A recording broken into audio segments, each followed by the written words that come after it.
Okay, so then this is me in first year.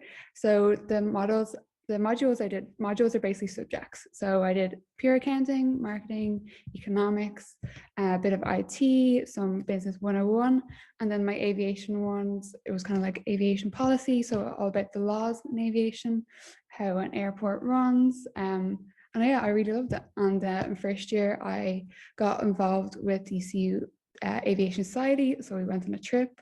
We went to Berlin, and it only cost me €50 for the flights, accommodation, and we got a tour of an aviation factory as well, which is fun. And DCU pay for half that trip, which is really great. So that's what you can get if you get involved with the societies in DCU. And then at the end of first year, I also got a job on check-in in the airport. I used to love my little uniform, and I worked there for 6 months, and yeah, it really just threw me into the industry and like really secured any worries I had about whether or not I wanted to work in the industry or not. And then in second year, again, it's the same. So it's 50-50 split between business. So we did HR, we did marketing again, we did financial research, and then airline economics, and then aviation sustainability. So I know I personally study aviation, but I really do care about the environment. So we do look into ways about improving the industry's environmental footprint. That's one of my favorite classes. And again, I was involved with the Aviation Society, and I went on more trips with more societies. So definitely listen out for the society talks coming later. And then in third year was my favorite year. So I went on Intra. Intra is when you go on an internship. DCU help you find it. So I went to Ryanair, Europe's biggest airline. So I worked there for 8 months. I got paid, and I got real responsibilities to work within Ryanair. And I really did love it. And really, once I came back and the end for the second semester of third year and in final year, everything, all my experiences there really did help me. And then the second semester again, you have operations, you have aircraft leasing, cargo, and then you can see the other modules there. And then in final year, you actually have 3 options. So you can stay in DCU like I did. You can go on, become a pilot or even an air traffic controller. Just to mention, with the coming down the pilot or air traffic control route, the pilot does have a fees of approximately 100 grand. So do be aware of that. And there's also aptitude tests and medical tests that you'll have to pass if you want to go on to become a pilot or aircraft controller. I personally stayed in DCU and focused on the more business side of things. So I have a thesis, and I did supply chain and project management and strategy. But yeah, sorry, that was just a really quick overview. If you have any questions at all, just send them in here. But yeah, it's a really fun industry. I know that it's not looking the best right now, but you're in TY, so definitely by the time you're filling out your CEO, the industry will be back to normal, and I'm sure there'll be lots of jobs if you're interested in aviation. Well, I know I'll be booking a flight as soon as physically possible. You can count on me to single-handedly bring this industry back to life. Thank you so much. Kate will be online for the next couple of minutes. If you do want to ask a question, please do work away in the Q&A. Rory, would you like to go next and tell us a bit about A&F, Accounting and Finance in DCU? Yeah, sure, no worries at all. All right, get this up now. I've like 100 tabs open because of final year things, so just give you 2 seconds. Just here. Final year things. Yeah. Thanks, Rory. Bam, open their presentation. From beginning. All right, cool. I'm just gonna assume you can all see it. General info. Accounting and Finance. Accounting and Finance, that's the course. This is what we're doing. It is 5-10 points. Don't worry about the points, your TYs. It's a long, long way away. Just make sure you get either H6 or O4 maths. Course is 3 years long, so most courses in the business school are going to be 4. This one's 3. It's mainly because for this, the work experience are already quite specialized. You don't really need the extra year work experience and such. So yeah, so they just said the 3 years. However, there is, I will talk about a little bit later, that you can do an internship. It isn't through DCU. However, a lot of the major accounting firms will do an internship between 2nd and 3rd year. So in that little summer. This year I did mine. It was 3 weeks on virtual with KPMG. wasn't the best, but it's unfortunate because it's virtual. But anyone who does it in person said it is a great thing to do. As well as that, you're advancing your career, you're getting a bit more experience and such, so it's not too bad. So move along here. These are very detailed. These are, you know, these are TYs. I wouldn't be dragging you through the course. Like, it's, you get little intros. Maybe a cool thing to point out is, even if you want to do accounting and finance, which I really would recommend, it's a fantastic course, you don't need to have done economics or accounting or business beforehand, actually. So this is where a lot of people have questions about this, of like, if I haven't done accounting, am I still able to do the course? Everything is taught from the ground up. So if you want my situation, I did business and accounting in school, but I'd never done economics before, and I got on fine the economics module.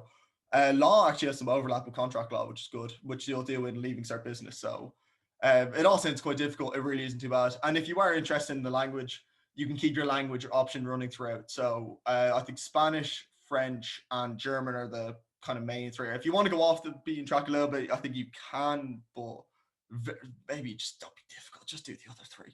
Right. Year 2, all gets continued. You do ethics, which is cool. Make sure, you know, ethical mind thinking. This is the important part here.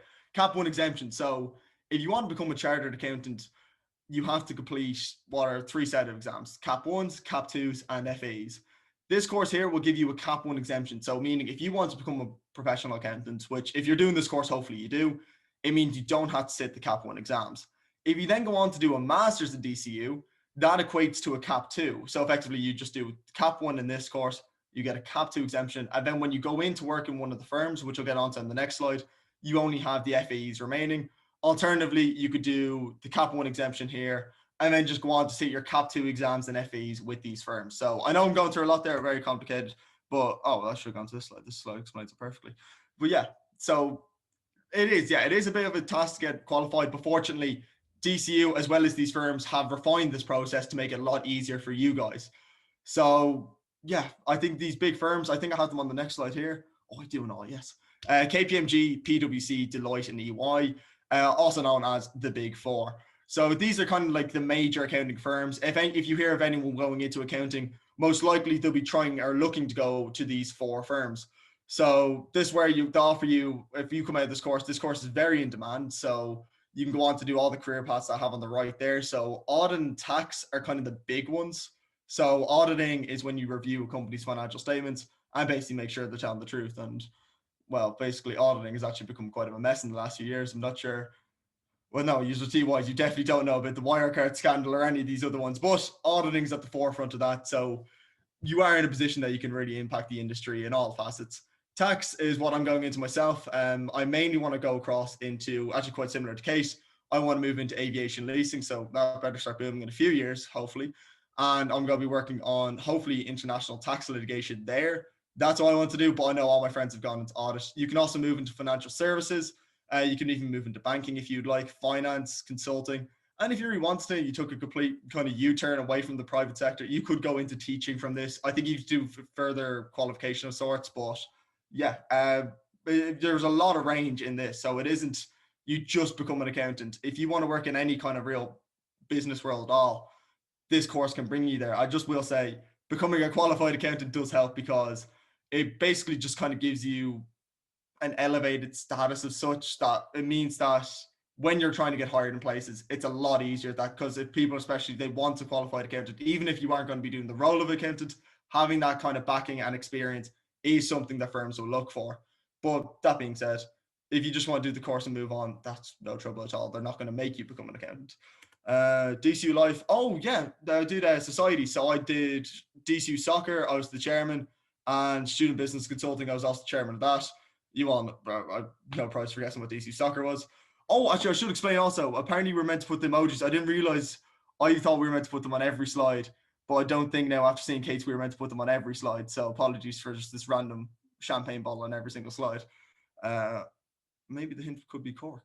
NFL Society, Food Society as well. Food Society is fantastic. An NFL Society for something different. Questions? Thank you. And I think that's me done there. Yeah, any questions, please do fire them along there. But once again, your TYs, don't stress about it too much. I hope this is informative. Rory, thank you so much. There was a question that came in there in relation to auditing. Would you be able to explain what that is? You know, if you throw yourself back to maybe TY, like maybe you've never heard of that term before. Oh yeah, sure. What Yeah. is auditing? And so basically auditing is effectively reviewing the statement. So a company will keep track of their statements. Actually, when you're doing accounting and leaving cert or even a junior cert business, you'll prepare a book. So you prepare a trading profit and loss statement and a balance sheet, just to keep it very simple. Basically, the role of the auditor is to come in and review the trading profit and loss and the balance sheet to make sure the figures you said that your company are representing. So the figures effectively are representing your company. An auditor is going to make sure that this is true and accurate because actually, to use the Wirecard case, he was saying that they had far less loans and they were far more equity financed versus than debt. So meaning that they had lots of shares that were financing their company and not a lot of debt. The auditors came in and they should have, because they didn't, they completely missed this. The fact that, in fact, Wirecard had a lot more debt through different vehicles and such. It all gets very complicated. However, auditing effectively is reviewing, and you're there as kind of a safeguard to make sure that companies aren't lying to their stakeholders, lying to their shareholders and such. And it's a very important role in modern business, and unfortunately it hasn't been done to the highest of standards. So ideally, if Ronat, if you are a good auditor, please do get involved because we would love to have you. That's great. Thank you, Rory. And we'll move along to the next presentation. Brianna, do you want to pop along and tell us a little bit about marketing, innovation and technology? Of course. I'll just share my screen now. Here we go. Can you guys see that? Thank you, Brianna. Work away. Perfect. So hi, my name is Brianna Woods, and I'm currently a final year marketing, innovation and technology student. So just a little overview on this course. It's 4 years. In 2020, the points were 474, which were quite similar to when I joined. So I'd say when you're going to do the Leaving Cert, it'll probably be around that. There's actually Intra in year 3, which you may have heard of before. It's just an internship where you get really valuable real life experience. There's currently 50 places in the course, which is actually such a nice number because you get to know everybody in your course and you can make lots of friends, and it just kind of makes the whole thing, for myself, it made it really enjoyable. This is also on Glasnevin campus, and what's really interesting about this course is it's run by DCU Business School, but along with the Faculty of Engineering Computing and also the Faculty of Science and Health. So you get a really round education here. And then also, if you're looking to do for any specific requirements, such as any specific classes you should be taking for the Leaving Cert, the only thing is you have to get an O4 or a H6 in maths. So year 1, you kind of get a very round view of business and marketing. And you kind of just learn the basics, which you'll learn more in the further years. And yeah, to the right, you'll see a photo of me and some of my class. Year 2, you kind of go into more depth. And also what's really great about this is it's about 15 hours of lecture. Now, you do have to spend a lot of time out of the classroom with group projects, which is great because you can meet loads of new people. And then also it gives you such a great opportunity to get involved in so many clubs and societies, which I'm sure you'll hear loads about later. Year 3, you actually get to go on an internship. So you get to learn a lot of real life experiences, and it's really great because everything you've learned in the first 2 years, you then get to apply to the real world, and it just makes it so much more engaging and enjoyable. I did my internship in ESB and I loved it there. If you guys do this course, I'd recommend applying there. However, I could be biased. All my friends have said where they went is great too. And it's also great that this is paid. So year 4, you kind of is where I'm in now. My favorite module right now is marketing management and planning, because we actually get to pick a company and then a real life company, work alongside them and do a whole marketing plan for them. And then also in high technology entrepreneurship, you and a group get to come up with an idea, and every week you go through lots of entrepreneurial techniques and kind of develop a business throughout the whole year. So it's really exciting because you get to do a lot of academic work along with real life experiences, mix them together, and it's a very enjoyable course. After this, so here is just a few of the companies that a lot of Mint graduates have progressed to. And that is my presentation. If you have any other questions, make sure to ask. Thank you, Brianna. It's lovely to hear that you had a wonderful time on your internship, and many of your classmates did as well. That's always nice to hear. And as Brianna said, she'll be online for another couple of minutes if you do want to ask any questions about Mint, marketing, innovation and technology. So finally, we'll pass the virtual mic over to Laura Foodie, who's going to talk to us a little bit about studying international business at DCU.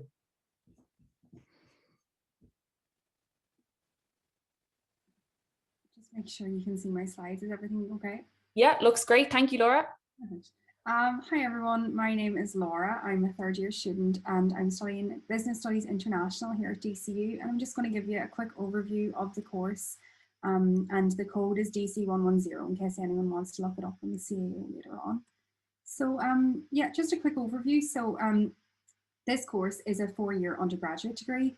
You study core business modules like accounting, economics, finance, marketing, human resources, and alongside that you also study some language modules. So the languages you can choose to study along with your business modules include French, German, Spanish, Japanese, and Chinese. So you'll be studying language and culture modules alongside the core business modules that I just mentioned. And the really exciting thing about this course is that you get to do a year abroad in third year. So you would have just heard about Brianna was saying she did her internship in third year. So with this course, you actually do an Erasmus or a year abroad. So just a quick overview of the career prospects you could look forward to if you did study this course. There's only 5 on the screen, and I can tell you there's a lot more in the background. If you look further into it, you can go absolutely anywhere with a language, with a degree with a language, especially with business attached to it. So just a few of them here: international marketing, management, human resources, international finance, management consulting. You can go down the accounting route, as Rory was mentioning earlier. You could go into translation, you could go into teaching. The options are really endless with this course, and that was part of the reason I actually chose it, was because I didn't know what I wanted to do with my degree yet. So this here degree really gives you a lot of options, especially, as I said, if you don't know what you want to do when you grow up as such. I mentioned earlier the year abroad. The year abroad is in third year. You spend the entire year, so that's the first and second semester abroad in the country of your chosen language. So you'll either be in Spain, Germany, France, Japan, or China. And you live and study in that country for the entire year, as I said. And the really great thing about it is the fact you get to immerse yourself in a whole new culture. You get to live away from home maybe for the first time. And the big pull factor, especially when you're studying a language, is that you hopefully will become proficient in it, because you'll be talking for me, example, I'll be talking Spanish the entire time I go away on my year abroad. You study through some of your modules through English, but the majority of them will be through your chosen language. So you really do get that proficiency when you go away. It's such an excellent experience. And obviously you also get to make connections with people from all over the world. It's not just going to be you that's away on your Erasmus or your year abroad. There's going to be people from everywhere. So you get to make connections and network with people from all across the globe. That's my really quick whistle-stop tour of international business. I hope I covered some of the things you might have been interested in. If you have any questions, feel free to send me a message. That's great. Thank you, Laura. Brianna, I see there's a question in there about Mint.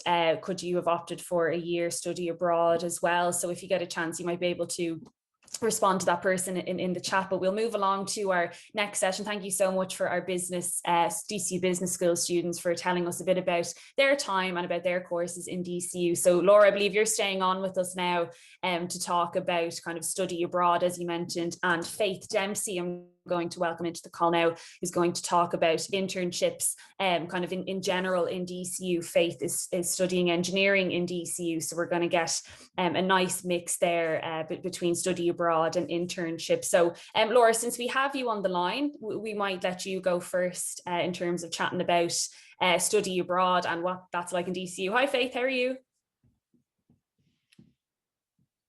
Hiya, how's it going? Good, thank you. So Laura, take it away whenever you're ready. No problem.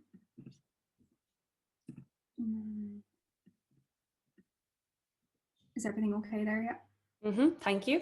Perfect. So I'm back again, everybody. I'm going to talk you through some of the study abroad options that you have here at DCU. So just a few reasons why you might be interested in studying abroad. I'm sure, like the rest of you, I'm sure like myself, you all want to get in a plane as soon as possible. So this is a great experience to go away for a year, and a great excuse to get to know a new culture, learn a new language. And as I say in the list here, you can become proficient in that foreign language. But I think it's important also to note that you don't actually have to be studying a language to go and do a year abroad or an Erasmus. So there's many different disciplines and many different courses in DCU that actually will allow you to do an Erasmus abroad, and you don't have to have any language skills whatsoever. So that's also going to give you an opportunity maybe to learn a new language. As I mentioned previously, if you're on for the business talk, the career opportunities are tenfold when you go and study abroad. Employers are always looking for people with cultural experience nowadays, and especially if you have the language aspect of your degree as well. They're really, really interested in people who've cultural experience, who are able to adapt to whole new situations, and able to work with people from different cultures as well and understand their backgrounds. So some of the life skills that you will gain from going and studying abroad actually include independence, adaptability, cultural awareness, a global mindset, and networking as well, because you really have to put yourself out there when you go abroad to meet new people. You have to go maybe join clubs, join different societies at different universities. So networking is a huge part of it as well. So as I mentioned there, the Erasmus, some of you mightn't even have heard of an Erasmus before. So basically it's an EU initiative that allows countries within the EU to send students from various universities to other universities. So for example, DCU can send their students to one of their partner universities within Europe. These include countries like Spain, Germany, France. They have partners in the Netherlands. There's a whole list online. I'll get onto that later on for you. But basically the great thing about the Erasmus is that you have the opportunity to experience a global education, which is incredible. You get to go and study abroad and learn maybe through a new language.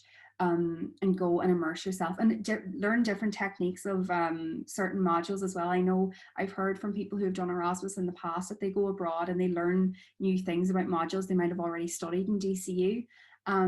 The great thing also about it is that there's no international university fees, so you don't have to worry about spending big money on going abroad for the year, because you actually just pay the fees you pay to DCU, which is around €3,000 per year.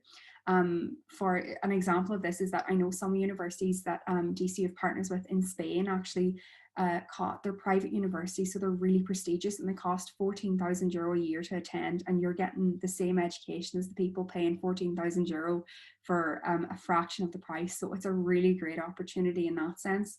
And there's also an Erasmus grant that's provided by the EU. So regardless of your financial situation, you actually get a grant. Depending on where you are, it comes monthly, I think, or it comes in first semester and second semester. It basically is a way to help you kind of finance your year abroad. So it might cover the cost of your accommodation for the year, which is absolutely incredible. So another thing about the Erasmus is that there's an Erasmus student network set up in the majority of universities and your major European cities and towns that host Erasmus students. So this network is set up and run by students, and it's basically a social network that allows you to connect with other people who are on Erasmus at the same time as you. I was mentioning earlier, sometimes it can be daunting going away. Like you could be the only person in your friend group going to a certain area and you might know the other people in your course. You can go to an Erasmus Student Network event and meet people from Sweden, the Netherlands, Germany, you name it. You can meet people from all over, and as I was mentioning earlier, you can network with them, get to know people, make new friends from all over the world. And they also organize day trips for people. So that's another great way of meeting people and also getting to see the country that you're in. And they organize holidays as well, where you can go away for a week with this group of people and see different parts and different countries in Europe. So that's a really great network to get involved in if you do go on Erasmus. So I said I put this point in because it was really important and impressive, I thought, as well, that you can actually study abroad in over 200 universities and educational institutions in more than 30 countries if you attend DCU. They have partners all over the world. So one of the really exciting things about it is that you don't actually have to just go to Europe. With some of the courses, you can actually go further afield to the likes of China and Japan. So with Business Studies International and Applied Language and Translation Studies, if you study Chinese or Japanese, you actually get to go to Japan or China for the year and study there. Immerse yourself in the culture, whatever about European culture being quite different to Irish culture. Chinese and Japanese culture is something you definitely would have to experience if you wanted to have that cultural experience behind you. Like, it's an absolutely incredible opportunity to get to go abroad. And as I was mentioning earlier, you only pay your DCU fees. You don't have to pay big money to Chinese and Japanese universities. So it's an excellent experience. And then another exciting one is you can study in Canada or in the USA. So with Global Business Canada and the Global Business USA course, you actually go abroad to DC's partner universities in Canada and the US. And you study there for 2 years, and you also get to do work placements as well. And then with marketing, innovation and technology, which Brianna was just talking about, there's also a link with the US, and that's just under the business school. And as well as that, I forgot to mention, you can actually go to South America with international business. You can study in Mexico because they speak Spanish there. So yeah, the options are really endless in that sense. And I've just put on here that for more information on the Erasmus Plus and the exchange programs, you can visit the International Office's webpage on the DCU website. They go through all of the courses in all of the different faculties, whether it be engineering, law, science and health. They all go through all those courses, and they have a whole list of the exchange partners. So if going abroad for as part of your degree is something you think you would be interested in, if you have a travel bug like me and you want to get out of Ireland for a while and experience something new, definitely go and check out the list of courses that are available there. If you think there's something you're already interested in, go and see if you can go abroad for the year as well. So thanks a million for listening. I hope you got some good information out of that, and you can send in any questions. I'll be here for a while. Thanks, Laura. Did you enjoy your own opportunity to get abroad? Absolutely, yeah, I can't wait. I'm actually going abroad on my Erasmus in September now, so I'm really excited for it, and I absolutely can't wait to go and experience it. I've been talking to people who have gone before, and I'm so excited. Yeah, great as well to be able to put the language to use. So you've been learning for a while now, and really put into practice and all that cultural experience, as you mentioned. So yeah, Laura will be online for another couple of minutes if you do have any questions. So study abroad obviously is a big part of studying in DCU for some courses, but internships and work placements are also really popular as well. So Faith is going to take us through the kind of internship process in DCU and what that looks like. Thanks very much, Faith. Take it away. Perfect. Just make sure I open the right presentation here. Perfect. Can you see that okay? I can, thank you. Perfect. Okay, so hi guys. I'm just going to give you a quick presentation on work placement in DCU. I am a final year mechatronic engineering student, so I just did my placement there last summer, pretty much. But I'll take you through kind of what is placement, why you should do it, and some examples. So first of all, what is a work placement? Well, 60 to 70% of DCU courses have a work placement or an intra placement. And what intra means is just an integrated work placement. It means that you're working in a company or an industry related to your course. And it means that you get some real world experience in actually working in the area that you're doing your course in. It also means that you get to apply what you've learned. You get to go in and use some of the things that you've learned in lectures and get to see how a company runs. So you can see a lot of logos here. I'd say that you'd recognize at least one of them out of all of these. But one thing that they actually have in common is DCU students are working here or have worked here in the past. So there is so many opportunities for DCU students through doing this placement, through getting experience.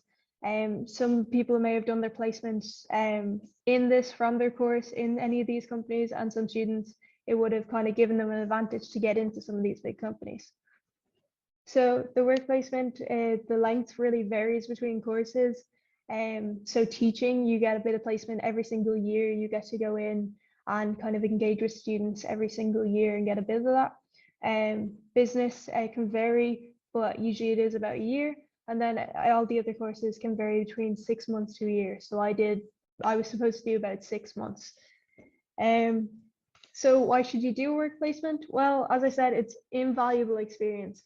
You can really get in, really build a network. You get to meet a lot of different people in the area that you're studying. I myself found it really helpful to just kind of meet other engineers, meet people who have kind of been in the industry a couple of years.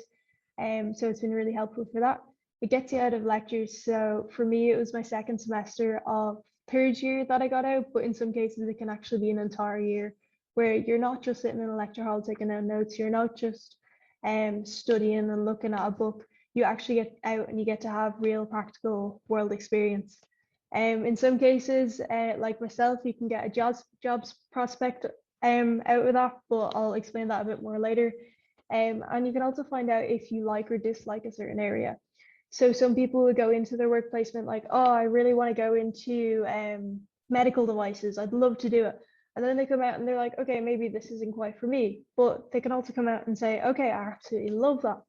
So it's a really nice way to kind of go in and test the water and just kind of see, do you like this area?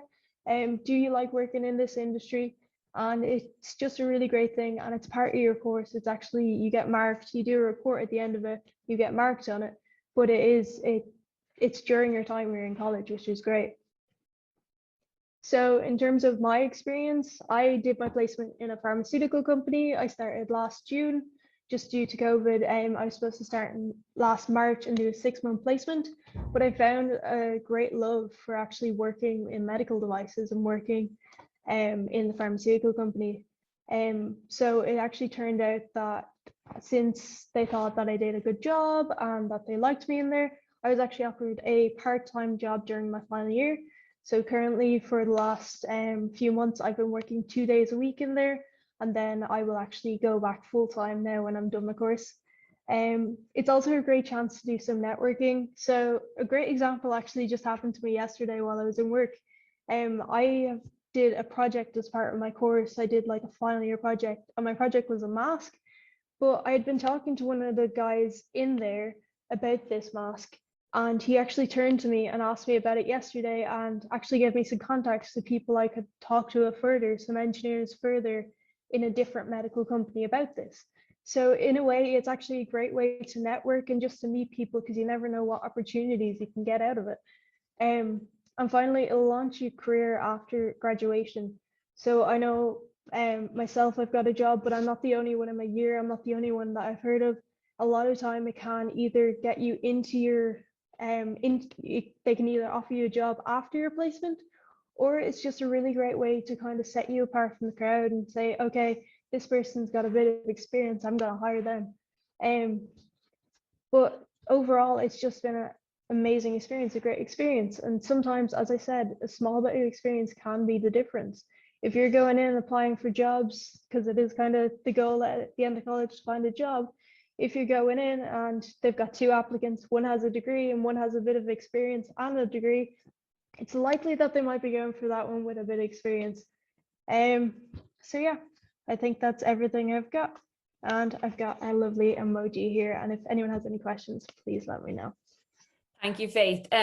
Just out of curiosity, were you surprised in your internship at the amount of responsibility, say, you had in your role? Because I think sometimes students hear internship and they think, oh, I'll be making coffee and I'll be printing stuff, something that you see in the films. But you probably had a lot to do in your role.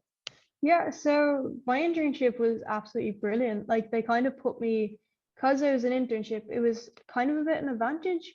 It wasn't that I was going and getting coffee or just printing stuff. It was more, they would put me, like, let's say 2 weeks in this area of doing validation, 2 weeks in this other area of verification, 2 weeks in like developing something. So it really gave me a good like varied experience and helped me to kind of see the company overall. And from what I've heard, the majority of employers are the same. They make sure that you get a great experience, and they get they make sure that you get like value out of your internship, rather than just like kind of doing nothing all day. I've been run off my feet since I started my job, and like you absolutely never stop. And also, like, even if you run out of things to do, they're always really open to like giving you more or giving you something else to do. Yeah, exactly. That's great, Faith. Thank you so much. So we have a couple of minutes. We've made up a bit of time before our next session. So I'm going to share another one of our campus tour videos, and we have a couple to choose from. So I think I'll show you one about the DCU Student Centre, which is the U, as Gillian mentioned a little bit earlier, but I'll be able to show you it in a bit more detail now before we start our next session in a couple of minutes' time. Welcome to the U Student Building, the centre of student activity here on campus. The U is a purpose-built building where students can come to work, get creative, relax, and hang out with their friends. Home to our wonderful Students' Union and our clubs and societies office, the U really is the heart of our Glasnevin campus. The steps make up the main part of the building and are the centre of socialising for many students here in DCU. The lively atmosphere makes this bright and colourful space the perfect place to go when you have some time off during the day. Students gather on these steps, eating lunch, relaxing and chatting with their friends. From concerts to bake sales, there really is always something going on here. You will have some of the best nights of your life at the venue, a multi-purpose space home to many student union and society events. The venue holds our annual balls, charity events, live music, student performances, and drama productions. The space allows students to have fun and experience the other aspects of what DCU has to offer outside of the classroom.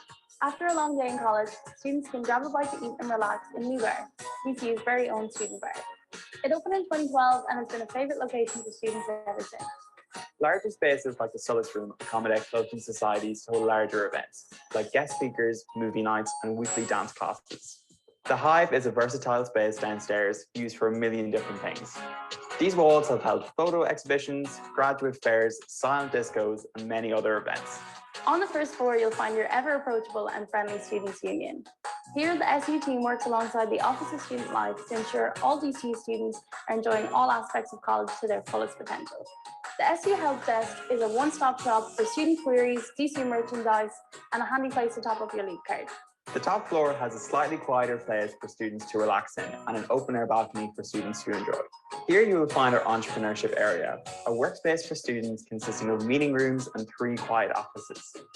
The U is also home to our very own student-run radio station, DCU FM, an industry-standard, state-of-the-art studio that you can get involved with through the Media Production Society.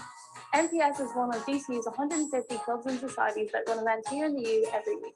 Just across the way, you can find our Clubs and Societies office. Here you can sign up to any of our clubs or societies, and if you can't find one you like, you can simply set up your own. From a huge range of products available at Londis Supermarket to entertainment, relaxing workspaces, and a help desk for all of your assistance needs, the U really does have everything you would ever need while on campus. If a DCU student is not in class, you can be fairly sure to find them somewhere around here.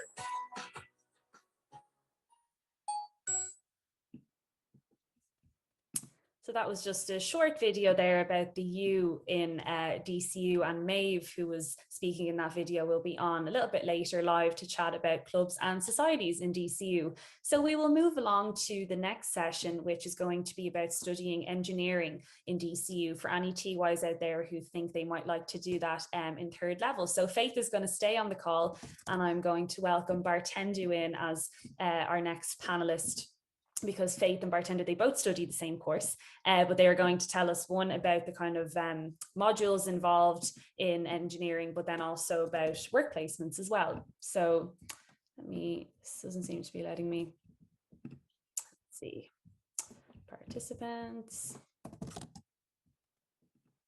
Promote panelists, there we go. So I'll do as I did with the business courses. I'll just show you via share screen just before we pass over to our ambassadors a little bit about the different courses that we have. So the school is the Faculty of Engineering and Computing. So the next session will focus on computing, but specifically for this morning's engineering one. So we have common entry into engineering in DCU, which is basically where you specialize and pick which course you want to go into at the end of your first year, or you can choose to kind of go directly in and then make that choice by studying either mechanical and manufacturing engineering, mechatronic engineering, which is what Faith and Bartendu study at the minute. You could look at electronic and computer engineering if you're interested in devices and how they work.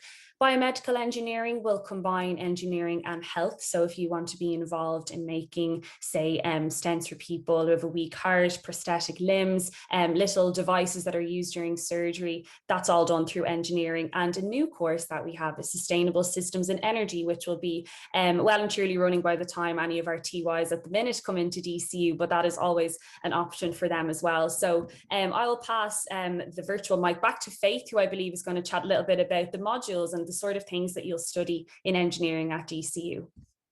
Perfect. Can you see my screen? I can. Thank you, Faith. Brilliant. There. So as Sinead said, I am a final year mechatronic engineering student here in DCU. I'll take you a bit through engineering in DCU in general, and then a bit more through mechatronic engineering. So first of all, what is engineering in DCU? Well, we have 6 different options you can now come into. you can now come in through. You have the common entry to engineering, which is where everyone does the exact same first year, no matter which course to choose. So in particular, I did this. It just means that since everyone does the same first year, you get a good choice at the end of it. If you're not quite sure which engineering you'd like to do, but you know you want to do engineering, that would be the one you could do. Then you can go into biomedical engineering. So as Sinead said, it's quite a lot about medical, any medical equipment, from the doctor's scalpel that they use in surgery, all the way down to the likes of your asthma inhaler that you would use if you have asthma. It's also great at combining mechanical engineering and some biology elements. So you'll be learning things even down to just how your hand grips something so that you could actually replicate it to make prosthetics. Next up, we have the mechanical and manufacturing engineering. So this is the study of moving things and how they're made. So you learn quite a lot about forces, how forces go through things, how if you had a beam and you would push it, what would happen. You have a lot of practical labs testing a lot of mechanical concepts. And as well, you have the manufacturing side. So it'll teach you a lot about how things are made, different processes you can do to manufacture things, a lot about that. You then have the electronic and computer engineering. So it's a balance of software and hardware. It means you get a bit of coding and you also get to do some circuits and stuff. Like the circuit boards that you find in any of your electronics at home, even your laptop or your phone. Sorry. Then you have finally our mechatronic engineering. So that is the course that myself and Bartendi are doing.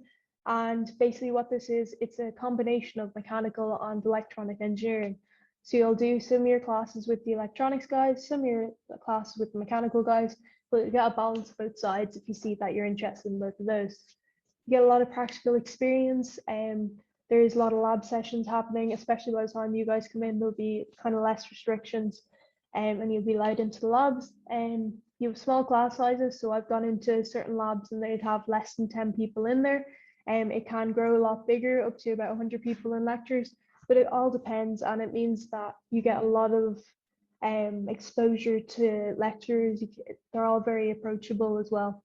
Then finally, you need no prior experience of engineering coming into this. I was very worried about this when I came in first year because I'd never done engineering, I'd never manufactured anything, I'd never done any electronics, any coding or anything like that, but they actually don't need it. They don't require it, and they find that it's really that they'll teach you absolutely everything from scratch. Then finally, we have our new course for 2021, the Sustainable Systems and Energy. And what this is it's a mechanical course, but it also combines some modules that will teach you about sustainability, about different forms of energy, and different kind of renewable sources as well. Then in terms of entry requirements, just in terms of you guys choosing your subjects at the moment, you need higher level maths, so you need H4 maths or H5 in maths with H4 in applied maths. You don't need a language subject and don't need a science subject. So in terms of DCU courses in general, you don't need a language subject or a science subject unless you're actually studying those courses. So chemistry course needs chemistry, that kind of thing, or a chemistry course needs a science subject, that kind of thing. So in terms of engineering, in terms of your first year, there's a lot of different things that you'll learn just in your first year to kind of get a basis of engineering. So the project that you see kind of on the side there in the video, it's a combination of all of this. So you'll learn mechanics and learn about materials, how things move. You'll learn basic sciences and maths, why it's moving this way. You'll learn software development. So this is an autonomous car that will follow the line. So you have written in the code of it to stay on the line, that the sensor has to stay on this line and not move off it. Or if it does move off it, how to deviate back to it. Then finally, you have the electronics and 3D CAD design. So you'll make up a 3D model of this car itself, and you'll make up some schematics and some diagrams of the electronics when you're actually making it. Then in terms of mechatronic engineering, as I said, it's a combination of mechanical and electronic engineering. So the electronic side is software and hardware. Your coding and your circuit boards, you'll learn how to make a diagram like this go into a circuit board like this and actually work. Then you have the mechanical side, which is movement and interaction. So how things move and actually analyzing the results of that, like in this graph here. In terms of other things that you'll study through the years, So you have a lot of software experience through embedded systems and object-oriented programming. You'll do things like electromechanical systems and robotics, where you'll get to learn how things like motors or robots move through mathematics. You'll have your intro work placement, which Bartendi will talk about in a few minutes. You have your design and CAD, so learning 3D design, thermodynamics, where you learn about energy, data analytics, and so much more. In terms of engineering in general, just before I finish up, there's so many different areas you can go into, no matter which engineering you go into. So you have like aerospace, power generation, process engineering, medical devices. The possibilities are absolutely endless where you can go with engineering. It's amazing. You can go all around the world. You can go into almost any company and they'll need engineering, anything that's made, because it's just one of the amazing things about engineering. One of the final things I'll say is your degree is only one part of college, but you're gonna need to like it. A lot of people will be talking so much about how clubs and societies are a great part of college. You need to do a lot outside of college as well. But one thing I will say is if you're choosing your courses at the moment, or if you're looking at things that you're interested in, I would say that you really need to try and like what you do. My mom sat me down when I was in transition year myself and made me go through the entire list of qualifics, so all the list of courses. And I actually went through things like physiotherapy and nursing, and I think even English at one point. And I ended up in engineering because I did that little bit of research. I went to things like this open day, and I just kind of eliminated the factors. So if you have a chance to do that in the next year or two, I would highly recommend it. So if anyone has any questions, please let me know. And we have the nice little emoji thing there as well. I hope people are getting on well with the emojis and that they can decipher the secret meaning behind them. So best of luck to everyone there. And Faith, if you could pin one reason as to why you chose DCU for engineering. I would say just the facilities and how lovely it is in DCU in general. In our engineering itself, we have state-of-the-art facilities, and honestly, before this year, I would barely be at home. I'd more be in the lab studying or kind of never leave the engineering building. It's absolutely lovely. As well, we have that, I think it's called the Future Tech building coming up as well, with even more brilliant facilities. Just the faculty in general are lovely people, and honestly, it's just a great place to be. Thank you, Faith. And we will show a video at the end of the session of those facilities that you were talking about. I think you're also in that video. Faith has been working overtime for the engineering faculty. Bartendi, how are you keeping? Thanks so much for joining us. Good tonight. How are you? And I hope everyone's doing well. Good. No, it's been a great morning so far. Lots of questions coming in. And just to remind people, there is the Q&A box if you would like to ask any additional questions. So Bartendi, you're also studying mechatronic engineering in DC. Yes. You're going to talk to us a little bit more about the kind of work placement side of things and how you got on with that. Yes, I'll start sharing my screen now. There we go. That's great. Thanks, Bartendi. Thank you. Keep it very short and sweet here with my presentation. So engineering at DCU, why did I pick engineering at DCU? Because I think when I was applying, DCU was the only university that had mechatronic engineering, and mechatronic as a word itself had piqued my interest. I was like, oh, that's a word that doesn't really exist. So I got to know more about it. And I think that's really the gist of why someone picks to study engineering, because you see something and you want to know more about it.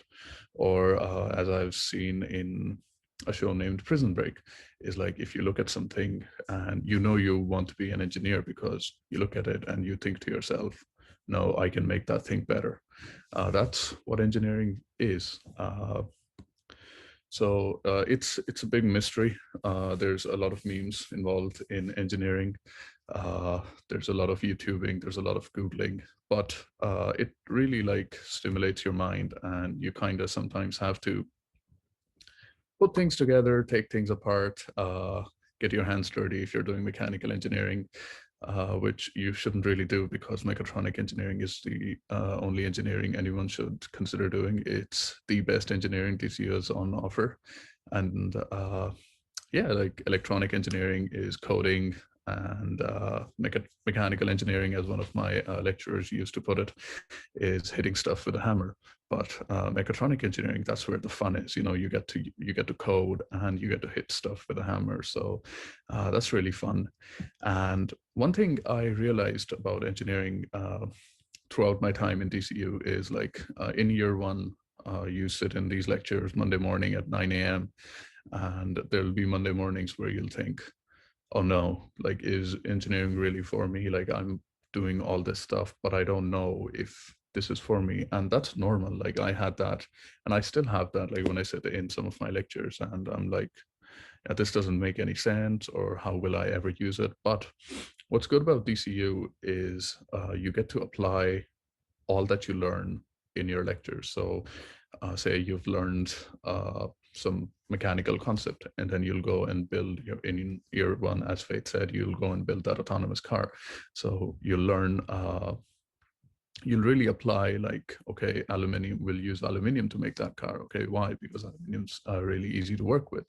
We'll write this particular code again. Why? Because we wanted to follow the line. So you really see all of your theory coming into practice when you do the projects most of the time.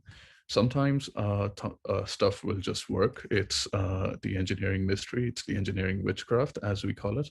Sometimes stuff will just work and you won't understand it. And as an engineer, you don't always have to understand it. You have to make it work, and you have to make it work repeatedly. So that's what engineering is. And if you feel like back in the day, if I think about my time in TBI or like leaving cert, I did not know, like, if I really wanted to be an engineer or what I will get out of my degree as an engineer. Like, what will I be doing?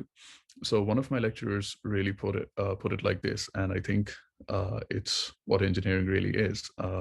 It's not just a degree, it's a mindset. So they're not just teaching you like the concepts and the practicalities, the theories, the projects and all of that. They are doing that, but they're really preparing you to think like an engineer, which takes me to my next slide. So Faith touched on it briefly. It happens in third year for most engineers. It's a 6-month integrated training placement that you go on and you work in the industry. And Sinead mentioned that internships are usually printing stuff and getting coffee. Well, I worked at a startup in Galway earlier in the year, and I was printing a lot of stuff, but it was 3D printing. So I wasn't making copies. I was 3D printing stuff, which by far is the coolest thing I've ever done. So I worked for a battery manufacturer. We were making a lot of batteries for off-road commercial vehicles. But when I went there, day one, I was put on a job to design the machine you see in the bottom left corner to test some of the production jigs. I was doing a lot of 3D printing, and I was also playing with like infrared camera, you know, taking selfies, because that's what you do when you see something that you've never done. I was making silicone molds. I was doing a lot of production testing, and my job was really hands-on.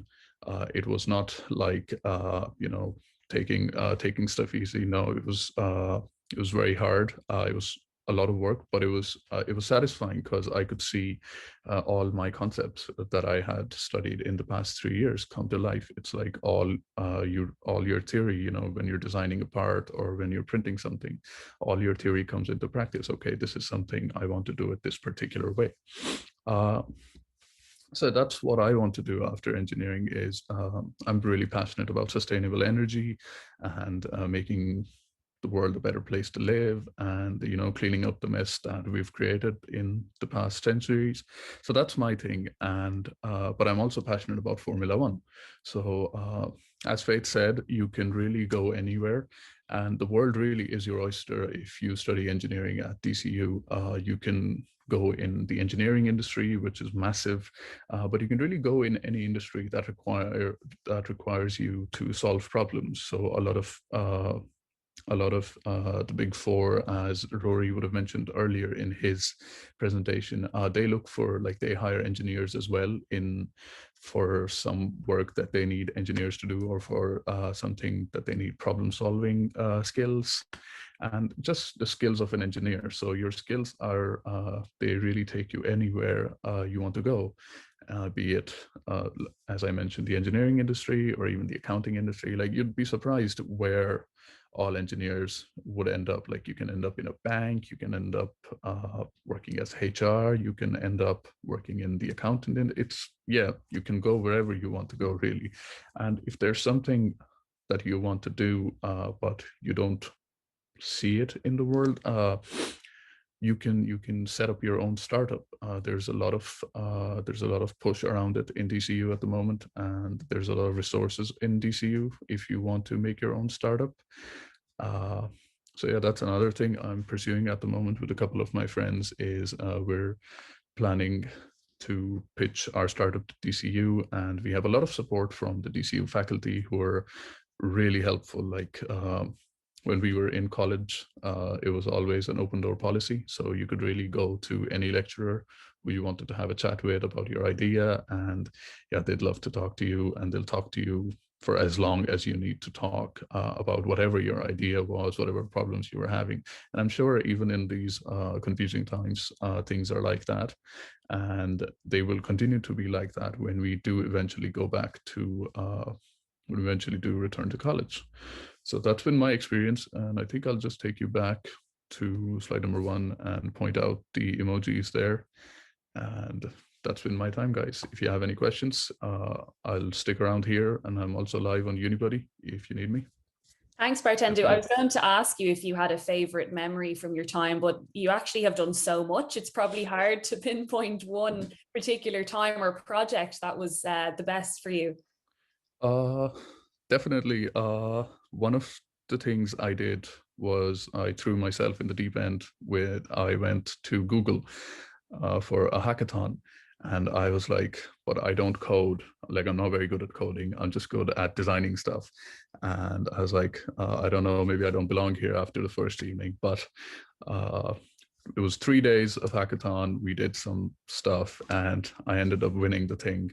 So yeah, that has to be like my dream, like my favorite aspect of engineering so far. It's like you can throw yourself in the deep end, and what engineering teaches you is how to fit in. So how to use your skills in different requirements. So that's been my favorite part. A fantastic memory. That's an amazing story. Faith and Bartender will be online for another couple of minutes if you do want to ask them any questions. But for now, I'll show you a tour of the engineering labs in DCU before we start our next session. Engineering in DCU has a ton of courses on offer, all based in the School of Mechanical and Manufacturing Engineering and the School of Electronic Engineering. Staff have created a very supportive learning environment, whether you're learning at home or in class, to ensure the best possible experience for students. The Stokes building is where this all happens. On the ground floor, we have manufacturing labs on one side and electronics labs on the other. On the first and second floors, there are labs and computer rooms dedicated to electronic and computer engineering. Mechanical labs are located in the basement. There are huge workshops and computers equipped with powerful 3D design and testing software. We've recently added the Stokes extension, with new lecture halls and classrooms which are also fitted out with the latest equipment necessary for teaching online. DCU prides itself on giving engineering students hands-on experience as quickly as possible, whether this is testing materials, manufacturing parts, building circuits, or designing code. Engineering at DCU ensures that you start developing and using your knowledge and skills as early as first year. All of our engineering courses complete the same first year, no matter what course you choose. This gives you the chance to try out elements of each engineering course and make a decision at the end of your first year as to which type of engineering you would like to study. Options include mechatronics, biomedical, mechanical and manufacturing, electronic and computing, and a brand new entry for 2021 is sustainable systems and energy. The faculty also encourage students to get involved in engineering projects outside of their course. Big projects such as Airloop and the DCU Formula Student Team were started by our own students. They have travelled far and wide, and some of them have met the legendary Elon Musk. Students are given plenty of opportunities to build their experience in DCU engineering. From in-house competitions to work placements as part of their courses to final year projects, DCU makes sure that you get a great experience and even meet some amazing people along the way.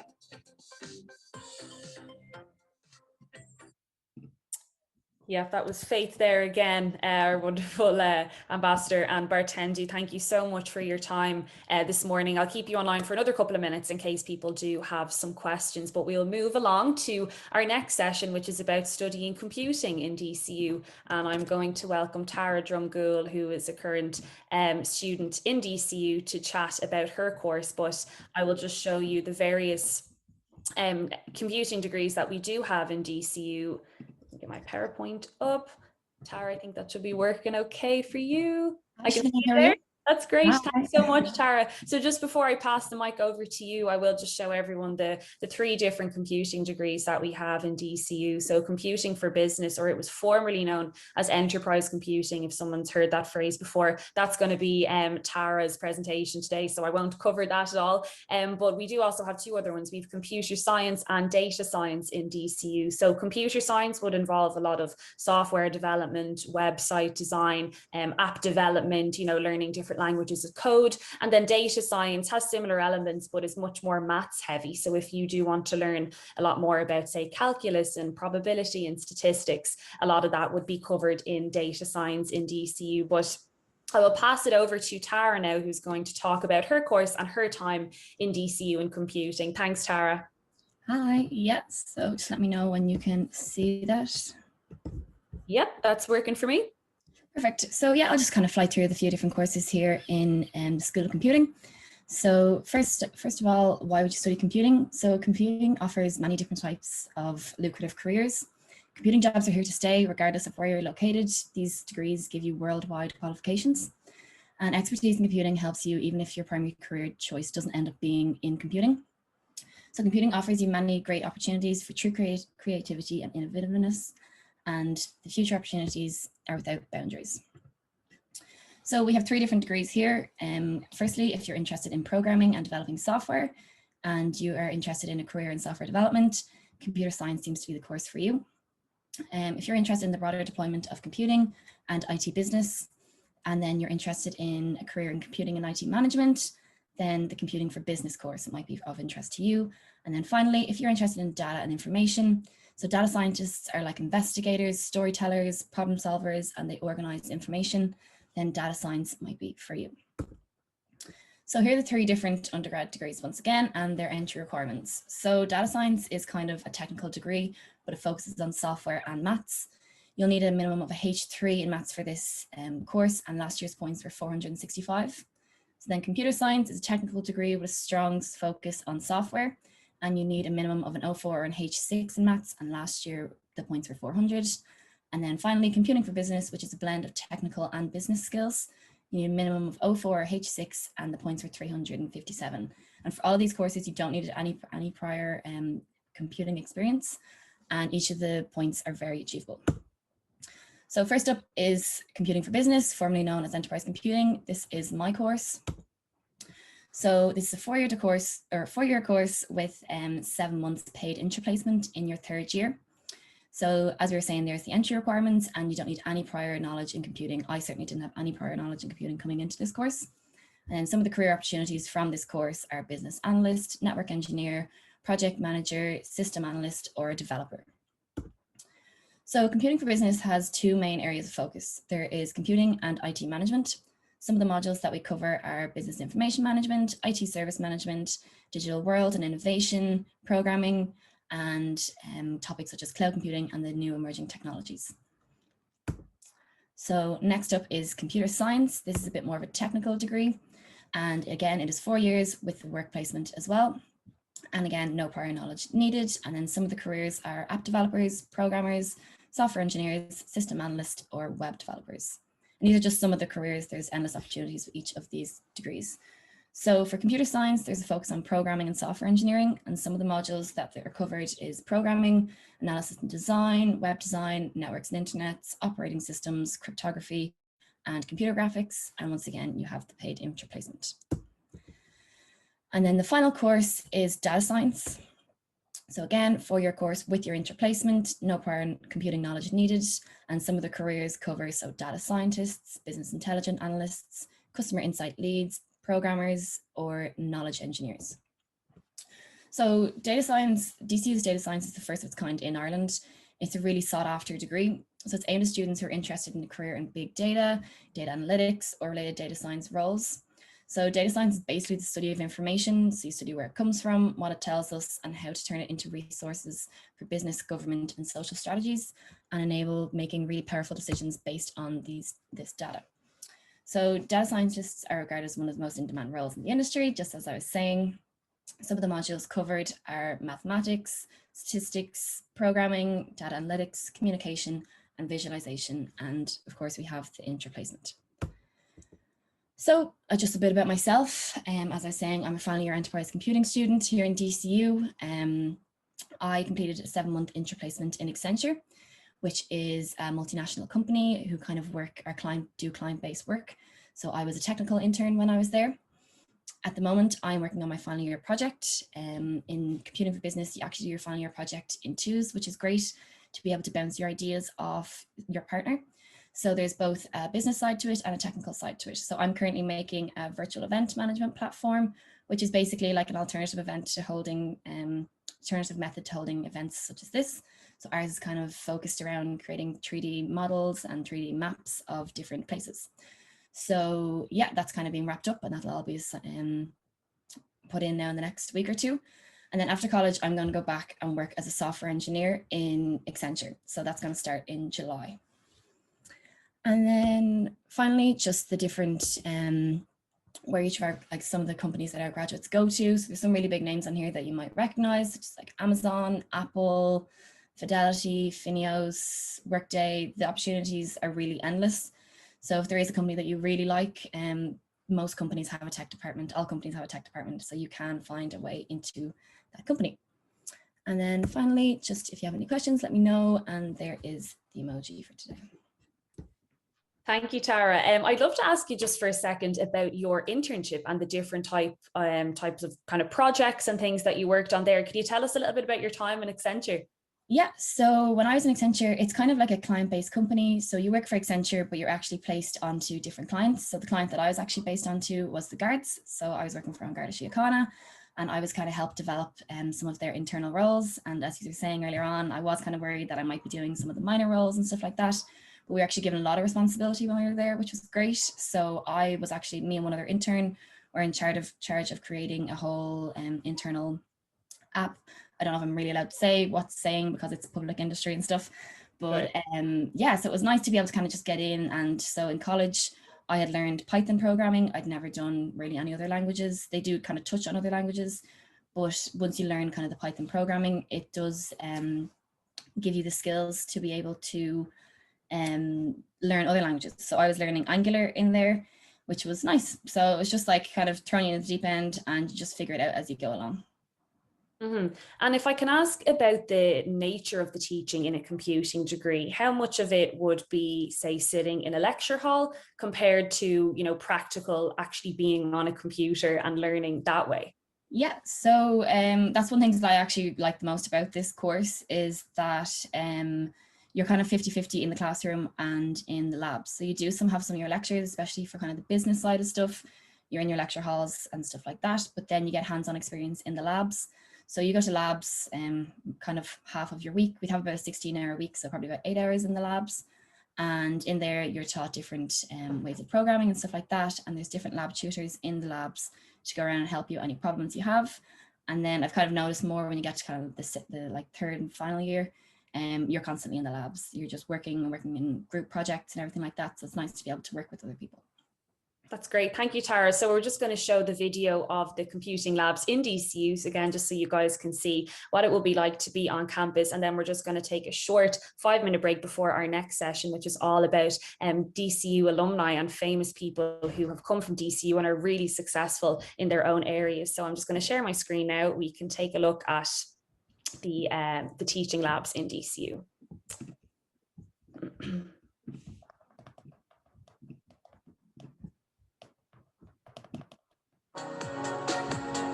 The McNulty Building is home to DCU's School of Computing and offers courses in computer science, computing for business, and Ireland's first dedicated undergraduate degree in data science. We have 6 undergraduate computing labs, each with between 50 and 70 high-spec desktop computers. All the computers run both Windows and Ubuntu Linux operating systems, and this is where the computing students will have their hands-on practical labs and tutorials. The School of Computing has close links with many multinational companies, some of which you may get the chance to work in during your paid intro work placement. Our goal is to provide you with skills that employers in the information economy are looking for, and our exciting and innovative courses offer great employment prospects for computing and IT professionals at home and across the world. This year, each student will have their own dedicated computer in one of the labs if they are attending a practical session on campus, with the appropriate social distance between each student. Our spare computers have been configured to be remotely accessible from the internet for when students are at home, so that it looks like they're actually sitting at one of these computers, allowing them access to all the specialist software we have available for teaching.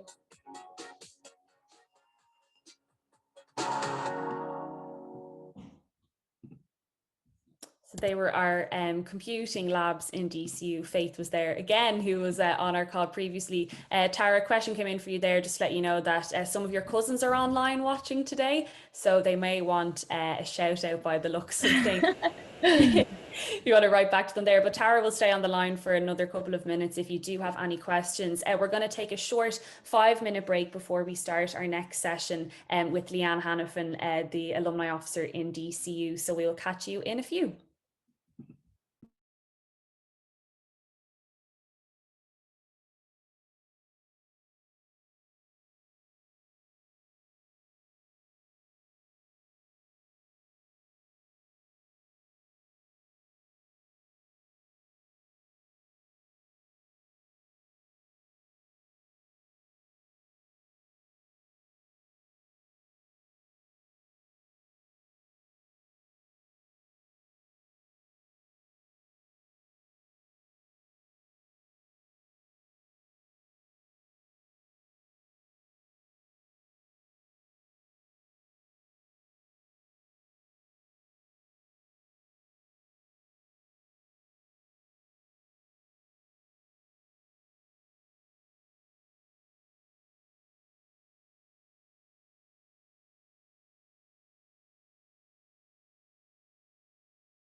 Hey everyone, welcome back to the DCU TY Open Day 2021. I hope you're all enjoying the morning so far. Please do get in touch with us through the Q&A if you would like to ask any of our presenters anything, but I am really looking forward to this next session with Leanne Hannafin from the Alumni Office in DCU. So Leanne is an Alumni Officer in DCU, but not only that, she's also an extremely successful DCU graduate from Communication Studies, and she's going to be telling us about other graduates who have gone on to do really successful things after DCU. Leanne, how are you? I'm good, Sinead. How are you? Not too bad at all. The morning is absolutely flying in. Thank you so much for joining us today. As I said, I personally am so excited. So I'm sure the TY students are as well. Really looking forward to hearing about the Alumni Office and everything that you guys do. Brilliant. Well, that is why I'm here. I'll just share my screen now. So thanks a million, Sinead, and welcome along to everyone to the TY Open Day. Hope you're enjoying the morning so far, and hopefully I can contribute something more to that. Like Sinead said, my name is Leanne Hannafin. I'm a graduate of the BA in Communication Studies from the class of 2019, and now I work as the Alumni Relations Officer here at DCU.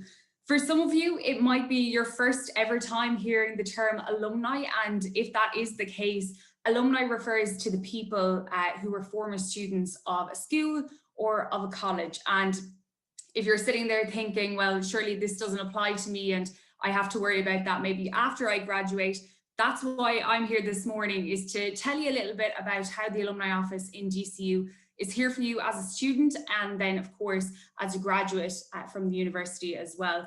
I did mention about former students, so we'll start off by taking a look at some of our alumni that walk the halls of DCU down through the years and that really represent the wide range of courses that are available to study at DCU, and people who've really succeeded in their chosen fields as well, so much so that they became household names.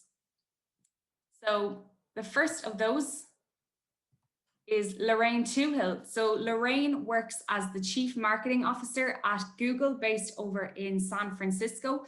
And Lorraine studied the BA in International Marketing and Languages. And alongside her there is Shay Walsh. Shay works as the Managing Director at BT Ireland and studied the Electronic Engineering course at DCU. And both Lorraine and Shay are recipients of our Alumni Awards from 2019, which I'll talk to you a little bit about in a short while. Next up, from the small screen, some familiar faces. Any Love Island fans will recognise the lady on the left-hand side. That is Laura Whitmore. She is, of course, a TV and radio presenter over in the UK. And Laura actually studied our journalism course at DCU. And on the right-hand side there, Father Ted fans will recognise this face, Father Dougal, otherwise known as his real name, Ardal O'Hanlon. He, of course, is an actor, comedian, and television presenter as well, and studied communications. Slight change of field now as we look to the world of politics. Helen McEntee is the current Minister for Justice, and she studied economics, politics and law. Of course, has had a very successful career so far. And alongside her then is Enda Kenny, who was the 13th Taoiseach of Ireland from 2011 to 2017, and studied at St. Patrick's College, which was our teacher training course, or our teacher training college, I should say, just before the incorporation. So when it merged into DCU back in 2016. And finally, to the world of sport then, Lindsay Peat on the left-hand side. Lindsay's played with rugby for Leinster, with Ireland, represented Ireland at the 2017 World Cup, and is also a qualified secondary school teacher now as well in the subjects of PE and biology. And then finally, Jamie Huslip, of course, again, also playing with Leinster and also playing rugby with Ireland. And Jamie studied the Bachelor of Business Studies. And both Lindsay and Jamie, again, are recipients for the Alumni Awards at the university. So a little bit about DCU alumni as a whole now. We have over 85,000 graduates that stretch far and wide all around the world. And you can see from the photograph up in the top right-hand corner, this is actually a still image from our annual alumni St. Patrick's Day video, in which we get videos from graduates who are all across the world. So we have London there represented, people down in Vietnam, New Delhi in India, and China as well. So that is just the smallest little portion of where our graduates are around the world.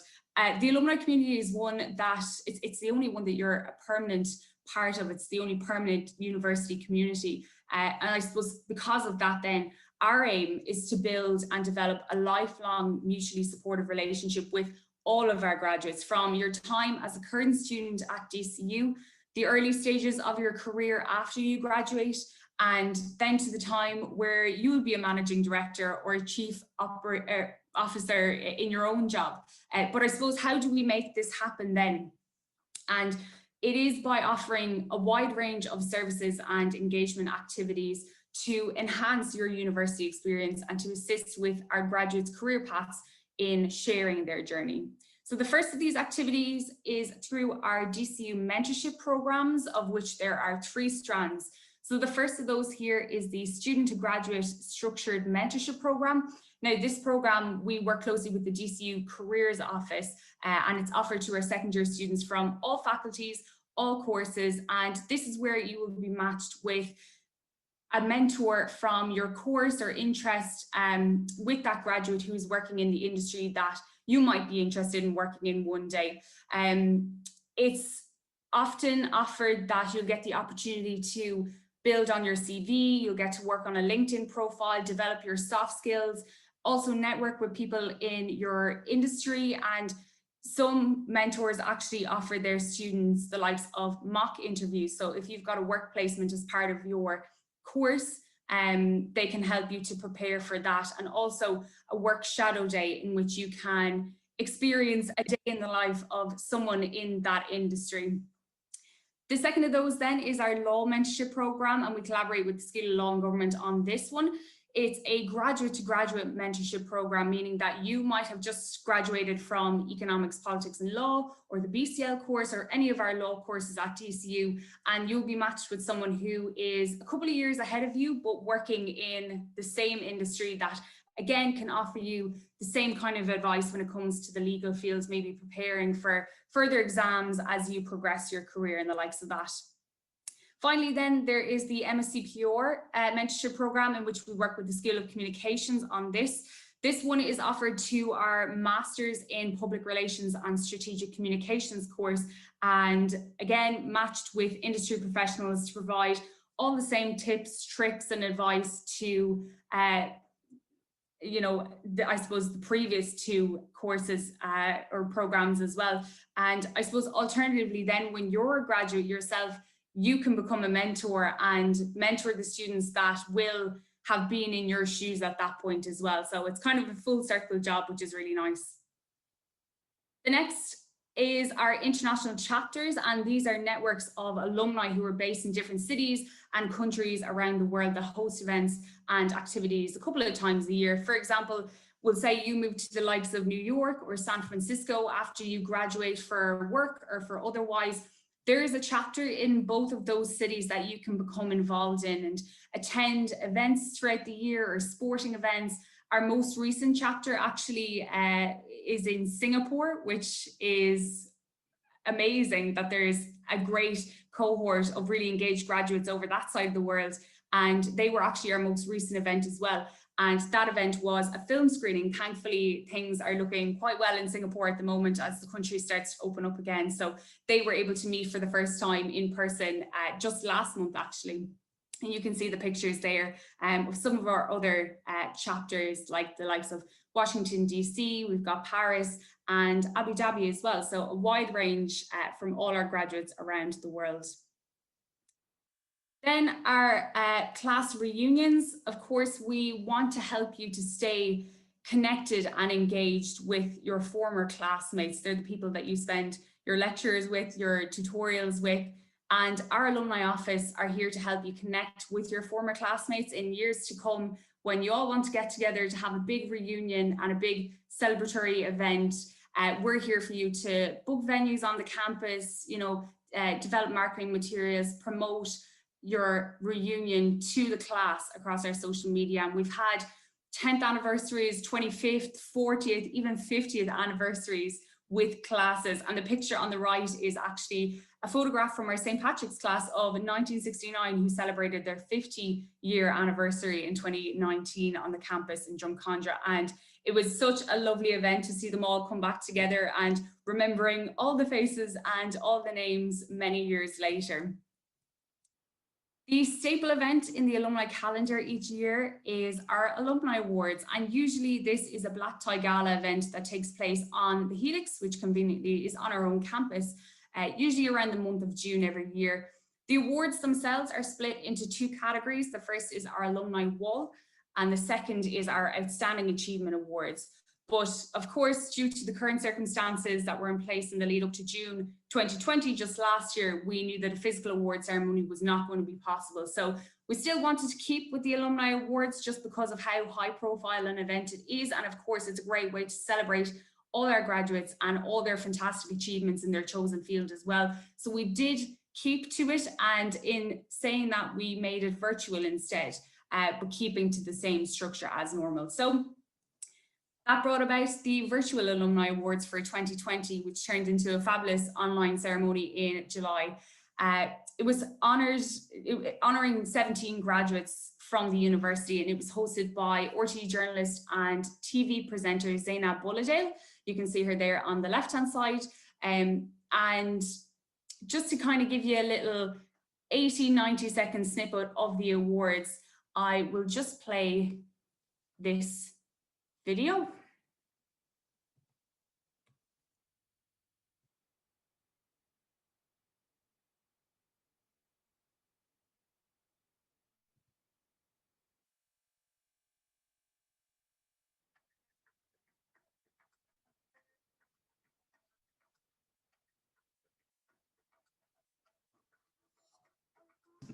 Leanne, that's not loading for myself anyway on my screen at the minute. Oh, is it not, Sinead? Oh, my apologies. My apologies. I will just try and see if I can swap it over to something else.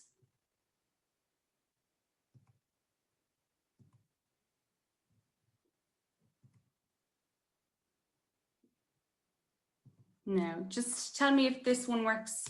I will indeed. Thanks, Leanne.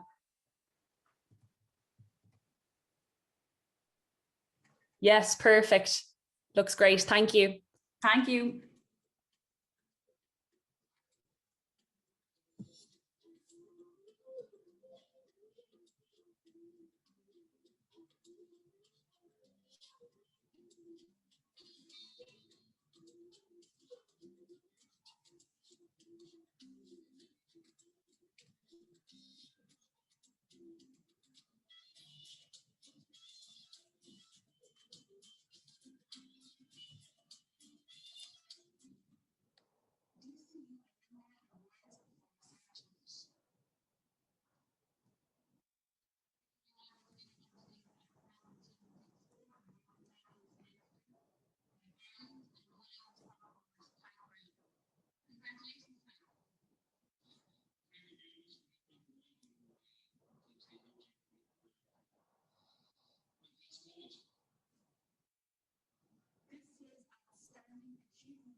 I'm not getting any sound in that, Leanne.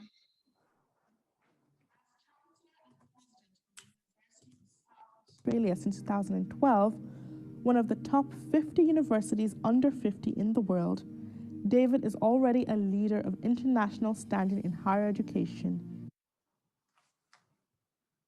It wouldn't be a Zoom event without a few technical difficulties, I think.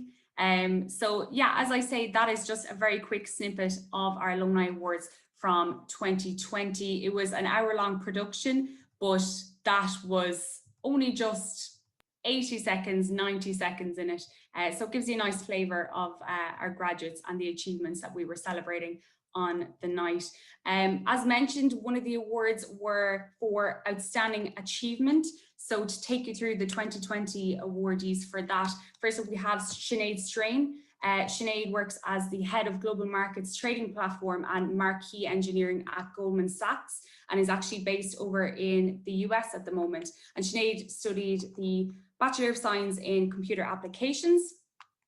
Then we have Geráine Mulvihill, who's a reporter and researcher at RTE, and she studied communications. And finally, Pat McCabe is an author and studied the Bachelor of Education with St. Patrick's College, again, before it incorporated with DCU. Then the final 3 Outstanding Achievement awardees. David Lloyd is the Vice Chancellor and President at the University of South Australia, and David is a 2-time graduate studying the BSc in Applied Chemistry and a PhD as well. Posthumously, we celebrated Mary Mulvihill, who was the founder of the Women in Technology and Science, and she graduated with a graduate diploma in journalism. And finally, you would have seen him there in the little snippet video from the Alumni Awards. Our fireside chat was with Tyg Furlong, who of course is a rugby player with Ireland and with Leinster as well. And Tyg studied the Bachelor of Business Studies at DCU. So alongside all of these, but I suppose more specifically, how can the Alumni Office help you as a student to support you on your university journey? So clubs and societies, I'm sure you've heard a lot this morning, is a really, really staple piece to your university experience, and it's no different in the Alumni Office. We're here to support you with the likes of clubs and societies in terms of funding. If you're a part of a club or society committee, you might have to purchase equipment or might have to get funding for specific events throughout the year. And of course, alumni can join clubs and societies as well once they're graduated. So we're here in terms of that.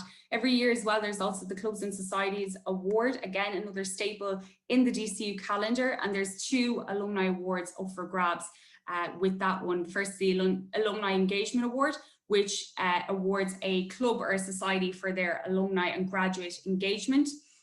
And then the second is a Graduate Contribution Award. So this is to one specific graduate who is still a part of clubs and societies and has really enhanced the club or society throughout that year.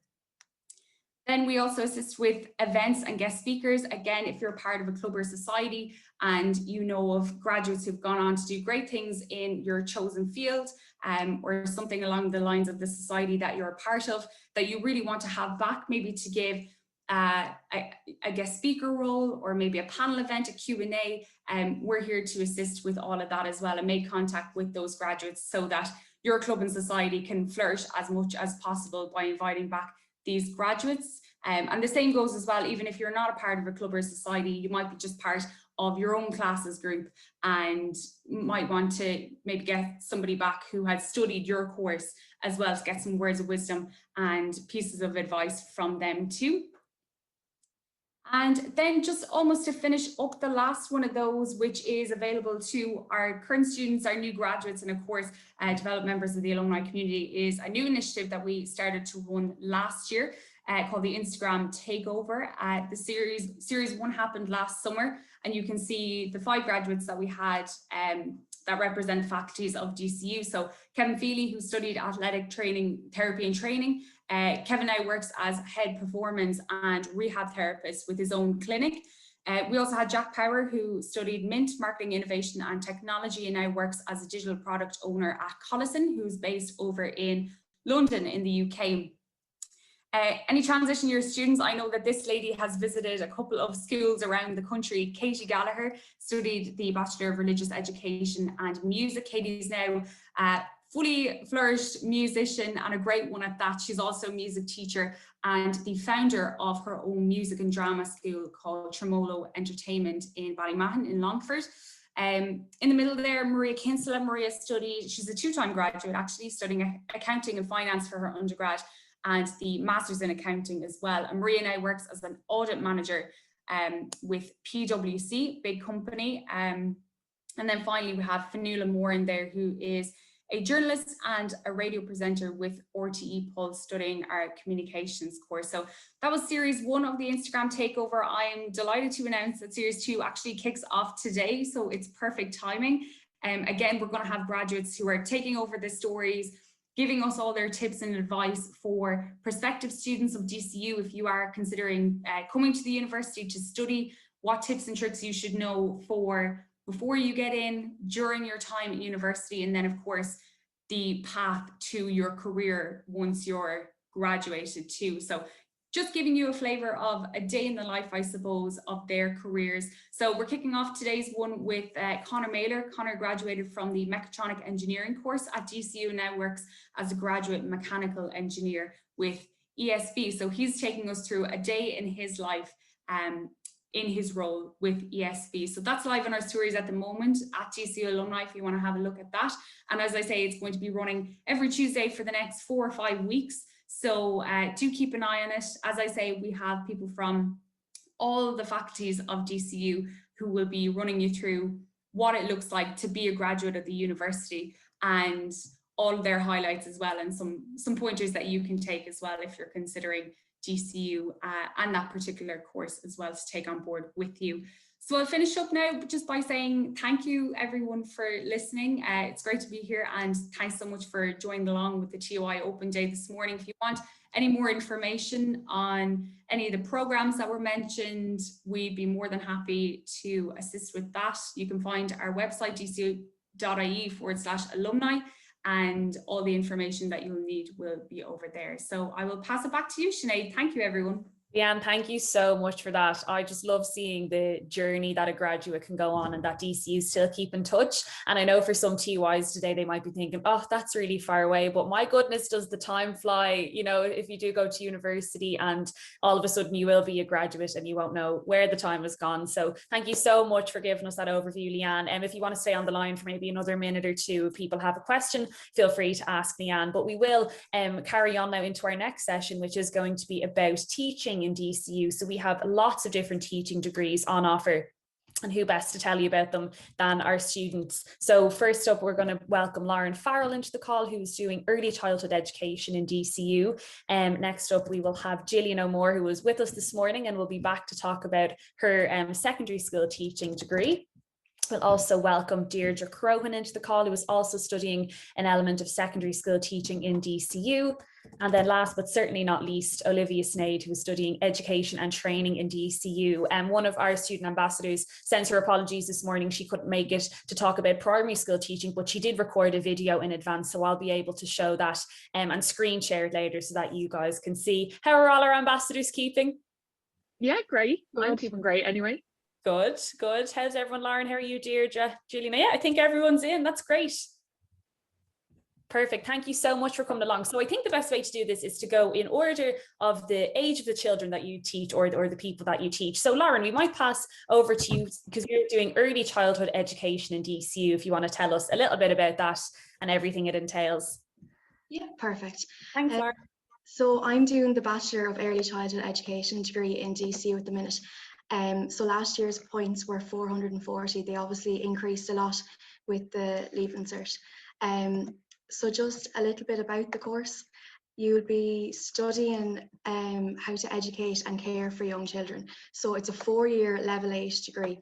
Now you can work in an early childhood setting with a level 5 or level 6, but you won't be able to own, manage or be a room leader without your level 8.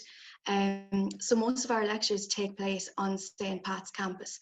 And the thing that really stands out for this course is that 25% of our course is actually spent on placement. So every year in the second semester, you'll spend approximately 216 hours out on placement, which is brilliant because you get all the theory and the knowledge in semester 1, and then you can transfer that then when you go in out on placement in semester 2. So in semester 1, you're typically on campus about 4 days a week, and then you'll have 1 day, which is an independent study day. So to catch up on assignments and do your readings and things like that. And then in semester 2, we'll have a 9-week block. So 4 days will be out in settings, and then you'll have 1 day on campus. So that day on campus, you might have 1 or 2 different modules, which are like subjects, and then you'll have some meetings with tutors just to support if you've any issues or anything with your setting or placement, or you're struggling with your placement work, they'll be there to support and help you.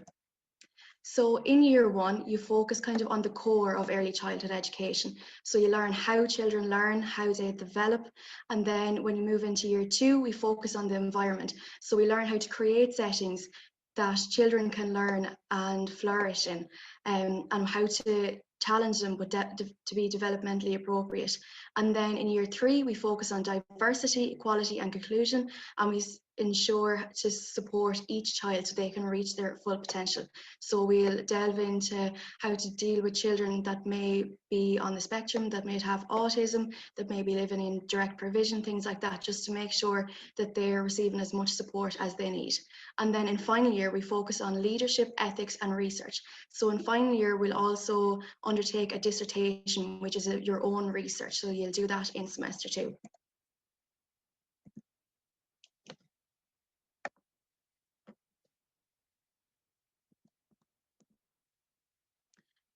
I chose DCU because, because the course is so small. There's approximately 50 or 60 students in each year group.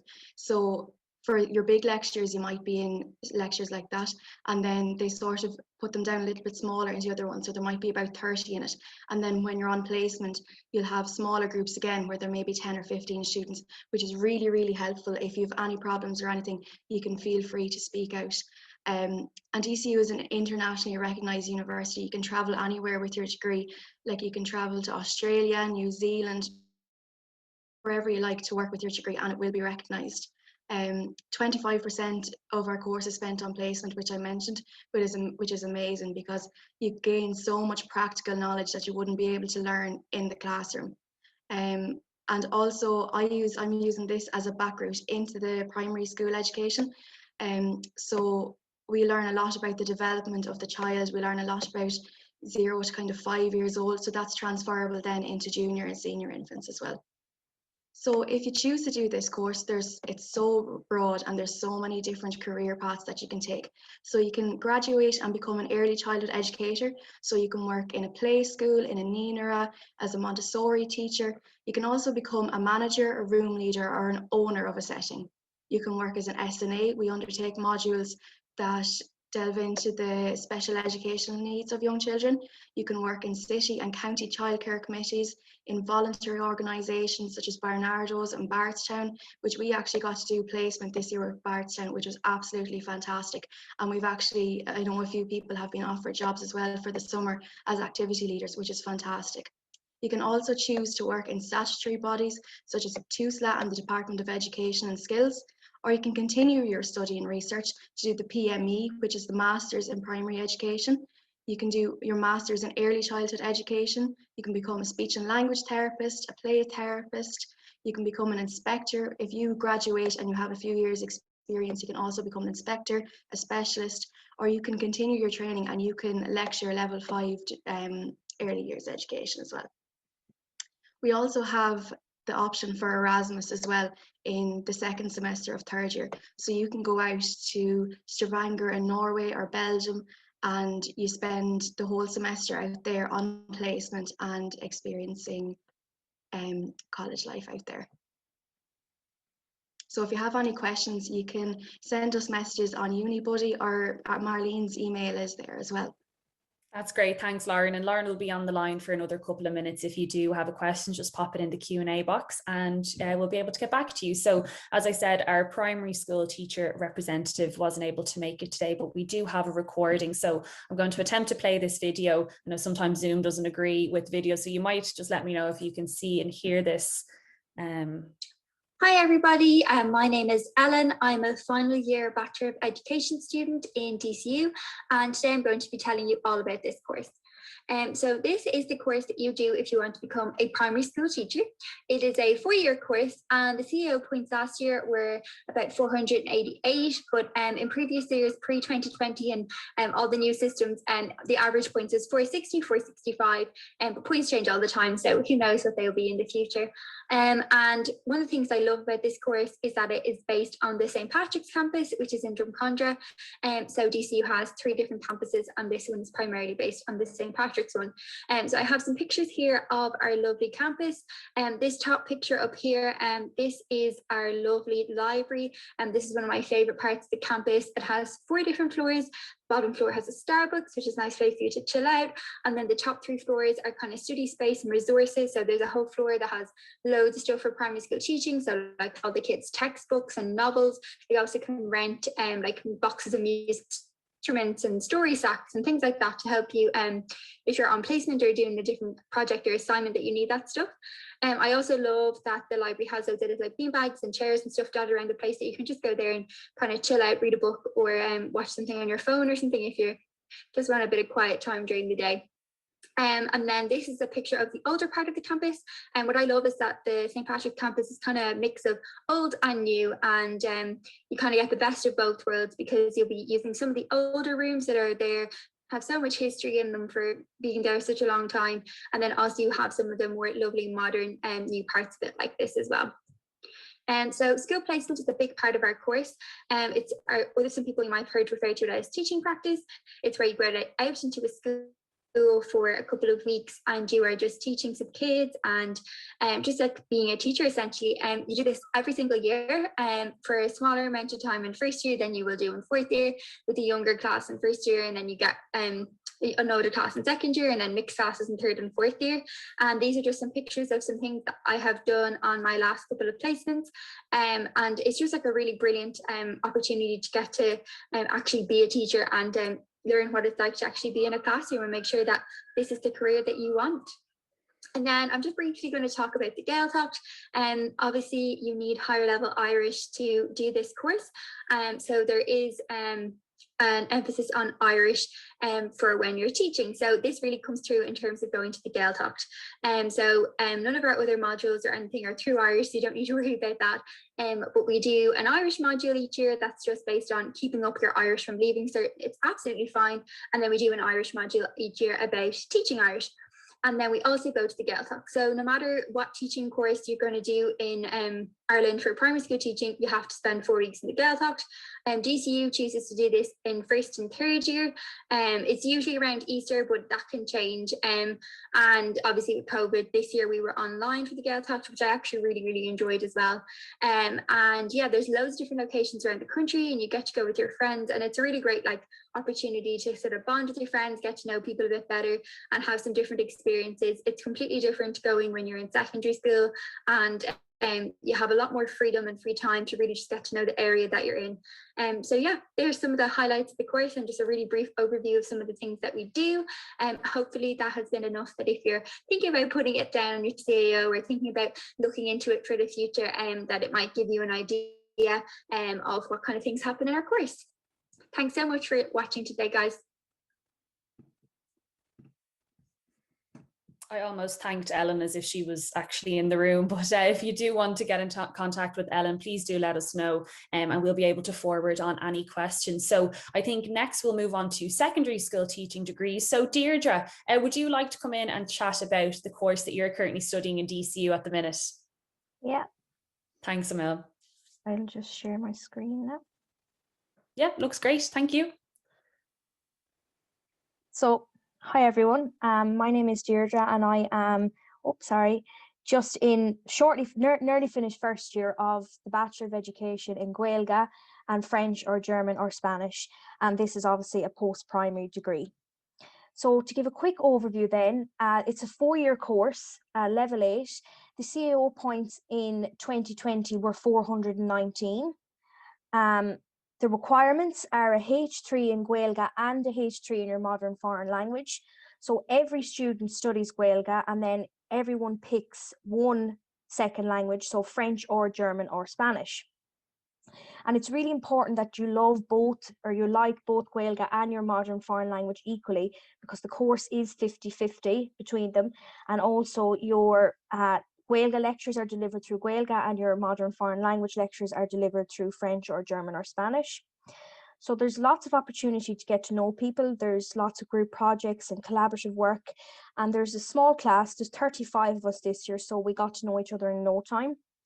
And a nice, unique part of this course is that it's delivered across all 3 DCU academic campuses.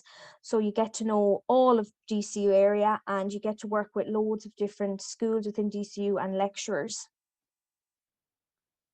So to move on to the next, So then for school placement, so this is a very exciting and rewarding element of the course. Students get extensive experience over the 4 years of the course. In first year, students take part in micro-teaching, which is basically where you work in groups of 2 or 3 with your peers, and you plan and deliver 15-minute lessons in Gaeilge and your modern foreign language to get used to planning and teaching. Then in year 2, you do peer teaching, where you're on your own and you plan again and deliver 1-hour lessons to your peers with your planning. Then in year 3, there's 5-week school placement. You can choose where to go in year 3. Some students choose to go back to their old secondary school. And then in year 4, you're placed in a school in the Greater Dublin area. So your Gaeltacht and Erasmus placements are another really nice part of this course. So for the Gaeltacht, students go and live in a Gaeltacht area of their choice for 2 months. It's usually done during the summer, and they usually work as kinnery in Gaeltacht colleges. Then for Erasmus, in semester 2 of year 3, students go for the semester and study in a university in France or Germany and Spain and take part in modules there. And often students choose to stay on for the summer if they get a job, to get more experience of the language and to meet people and get experience of the culture. So they're really exciting opportunities, and they're built into the course, which is a really good aspect. Then, so why choose this course? So there's a huge shortage of Gaeilge and modern foreign language teachers in Ireland. So because of that, graduates will be highly sought after, and you have no problem getting a job. Also, along with that, you graduate with 3 degrees. So you have your Gaeilge degree, your modern foreign language degree, and your education degree, which means, you know, the world is your oyster, because when you have your languages, you can go anywhere. And also, apart from that, there are many career prospects outside of the education sector. So some examples are translating and interpreting, and there's huge demand for this currently in the European Union. Examples are media and journalism in TG Ceathair, or in the country where that speaks your modern foreign language. And also then you have your language and your culture organisations. And just, you see my grow here, really, if you have a grow for your languages and you're good at them and you like them, this course is really for you. So that's it. And if anyone has any questions, I'd be delighted to answer. Thank you so much, Deirdre. There may be some language teachers in the room with their TYs going, yes, do this course. We'd love to have more people on the staff. So it's lovely to hear you're having such a good time already after only finishing first year. It's lovely to hear. So next up, Gillian, would you like to pop in now and you can chat a little bit about religion and history? Yes, of course. So my course is the other secondary school teaching degree down on St. Pat's in Drumcondra. So it is the Bachelor of Religious Education with either English, history or music. Myself, I study history, but I am well versed in the other aspects of the course. So here are the course codes and the points. So English last year was 429, history was 391, and then music is 378. And for music, you do have to do an exam to get in, just to prove that you are a musical person. Obviously, I would not get in because I am not musical at all, which is hence why I'm doing history.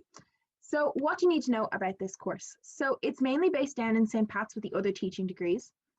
Some of your classes will be across the road in All Hallows, but that's less than a 5-minute walk, and it's a really nice break between classes.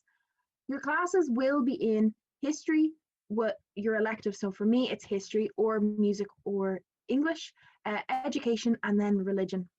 So this is really handy because for religion and education, you are with the entire course, which is usually made up of about 100 people. In my year, we have 90. And then for your elective, you break off into your small little groups and you go off with just your elective people. So overall, you get to know an awful lot of people on the course. I have friends in both in music and English, as well as history, which is really nice. As well as that, we also mix in with the joint honours degree students. So I have a lot of friends doing history in joint honours, which is really great. The course hours are around 20. So that is not a full week in terms of a working week or a working schedule, which means that you have a lot of gaps between lectures, which you can go and do something with the clubs and socks. You can go into town or go across the road for some food. Or if you fancy writing an essay, you can do that. What else you should know about the course is that it is 4 years long and that there's placement every single year. So placement makes up 25% of the course, which is really great because it means by the time you graduate, you have placement hours in 4 different school settings and you're really prepared to go out on and teach in the real world.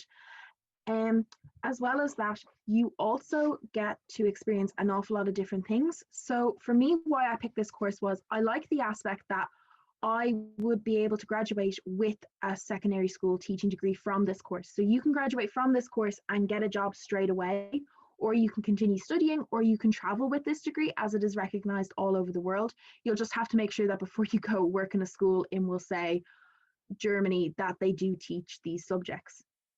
So if you have an interest in teaching at second level, I'd really recommend it. Myself, I wasn't that interested in teaching religion. I was a bit apprehensive about it, but once I became part of the course, I realized that religion is not just what you're taught in secondary school. There's a whole wider aspect to it. So I'd really recommend having an open mind if you are looking at this degree, that you will develop your talent in teaching these two subjects, and you might not necessarily 100% be confident at the beginning, but I'm in third year now and I feel completely comfortable teaching both subjects, and I absolutely adore my time out in placement.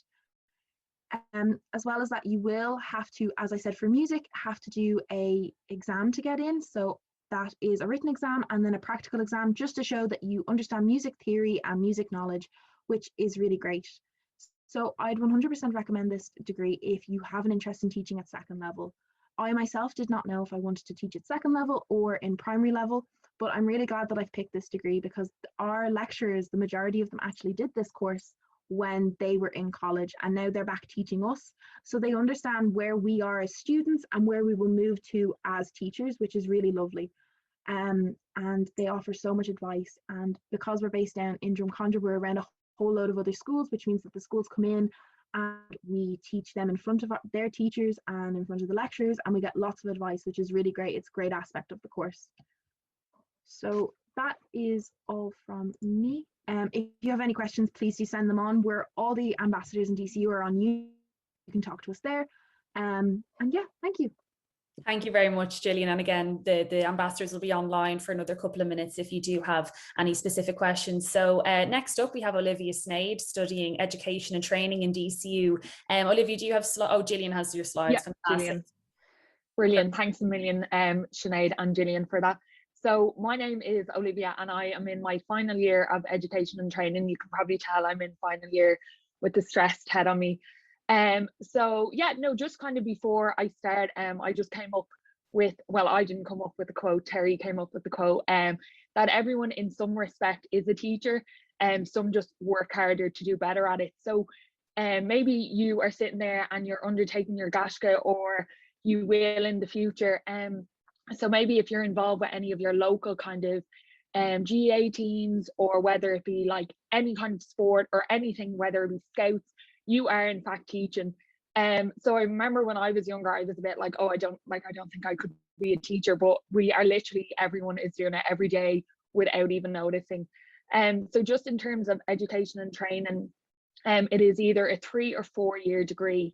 So if you decide to go down the 4-year strand, you will qualify as a further ed teacher with the Teaching Council of Ireland.